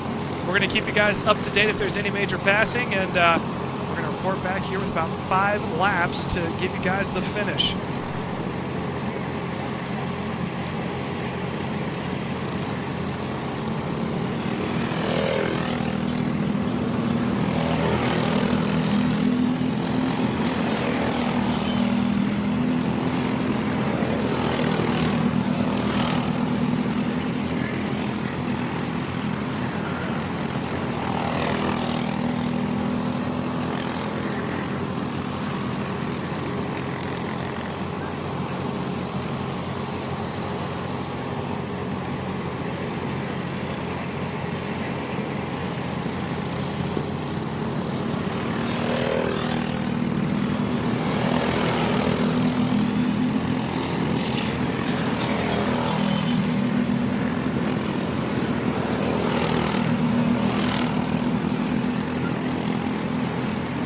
Back now as we continue to watch Melvin Gazzi be all over the back bumper of Matthew Burpo as they make their way through that south side hairpin. Let's see how this one plays out. So Burpo now is going to have to go on the defensive and try to hold off Melvin Gazzi, the flying mechanic, as Melvin's trying to go to P2 as quick as he can. This time by 7 laps to go. Derek Hastings still your leader. There's a battle for 2nd. Matthew Burpo. He is up in that 2nd spot, and on the podium right behind him is Melvin Gazzi. Melvin quick on the back bumpers. We are cross flags this time by. We are halfway. Through the crossover goes that battle for 2nd. Out of Daytona Corner coming into the south side hairpin. Let's see how this one works out for him. Burpo still maintaining that P2. Godsey running in third, and slowly but surely, here comes Kyle Landon, trying for a late race charge to catch back up and get himself back onto the podium. This time by, we're working 6 laps to go, 1 more till 5. Godsey had a quick look on the inside of Burpo heading into turn 1, thought better of it, and stays in the tow. Kyle Landon slowly edging back up to the top 2. Sorry, second and third, I should say. He's down by about 2, maybe 3 kart lengths as they make their way through the crossover. Just off the distance of the 3, running it out for the second spot, you can see Derek Hastings. He is holding on to about a second lead over the rest of the field through the south side hairpin. Now making the way into Daytona Corner. Where did Derek Hastings go? I don't see him inside the mix, and I think he may have possibly pulled off or had an incident heading into turn 2, and it looks like that has happened. Derek Hastings is not registered on the timesheet, so he is no longer in the contingency, which means Matthew Burpo is now your leader with 5 laps to go. Melvin Godsey is now up into P2. Derek Hastings currently registered in the 9th position, so I'm not sure if he pulled off or maybe had a little bit of an incident. And it looks like there is a kart stand going out, so it does look like he had a mechanical problem, so his race unfortunately is over. So now we're going to watch the battle for the lead. Matthew Burpo, Melvin Godsey, Kyle Landon, 3 karts running it out. 4 laps to go down into turn number 1. Brady Sappenfield has his hands up in the air in the booth because he is happy to see what race is going to pan out. He is very excited to see this final 206 Master Races make their way over into turn 2 through the crossover.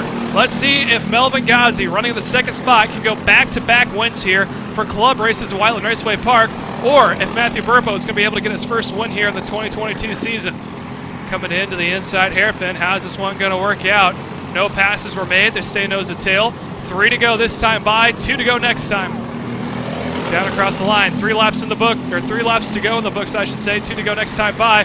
And it looks like Melvin had a look to the inside. Burpo defends. And just off in the distance, Kyle Landon, I don't think he's gotten a win here and at Whiteland Raceway Park, so he's looking for race win number 1.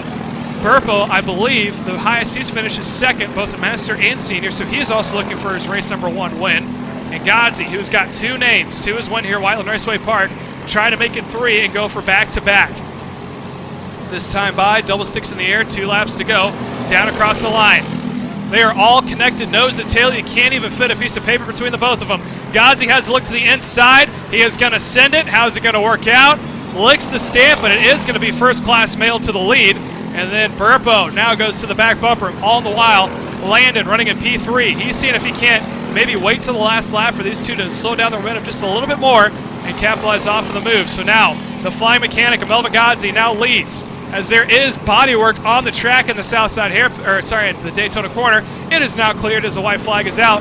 Godsey defending into turn 1, and now Burpo getting all sorts of help from Kyle Landon. Out of turn 1, Godsey goes the inside to defend. Let's see if Burpo can roll the outside line. He is going to have the momentum in the south side hairpin as he really closes up in the crossover. Landon getting all sorts of help. Coming up to the south side. How is this going to work out? They go nose to tail. We are now blinded by the light as they come back too. Godsey still out in front. Burpo in second. I'm feeling a dive bomb into the south side, inside hairpin. Not enough to get it done. Look for a possible side-by-side photo finish. And I think it's going to be Melvin Godsey taking the win here. Back-to-back in 206 Senior. So that concludes all the racing in the afternoon. If you guys are still here and you haven't yet, please return to your rental transponders. We hope you guys have a quick and safe night. Again, congratulations to our winner, Melvin Godsey, on his second heat race win back-to-back, or feature race win back-to-back. Burpo finishing in second, Kyle Landon in third, Josh Lockhart finishing in the 4th spot with Michael Schaefer in P number 4. So again, that is going to conclude racing here in the afternoon. I want to thank everyone who came out here on this 4th of July weekend. Everyone, please stay safe on this holiday weekend, and we'll see you guys on the next one. Take care.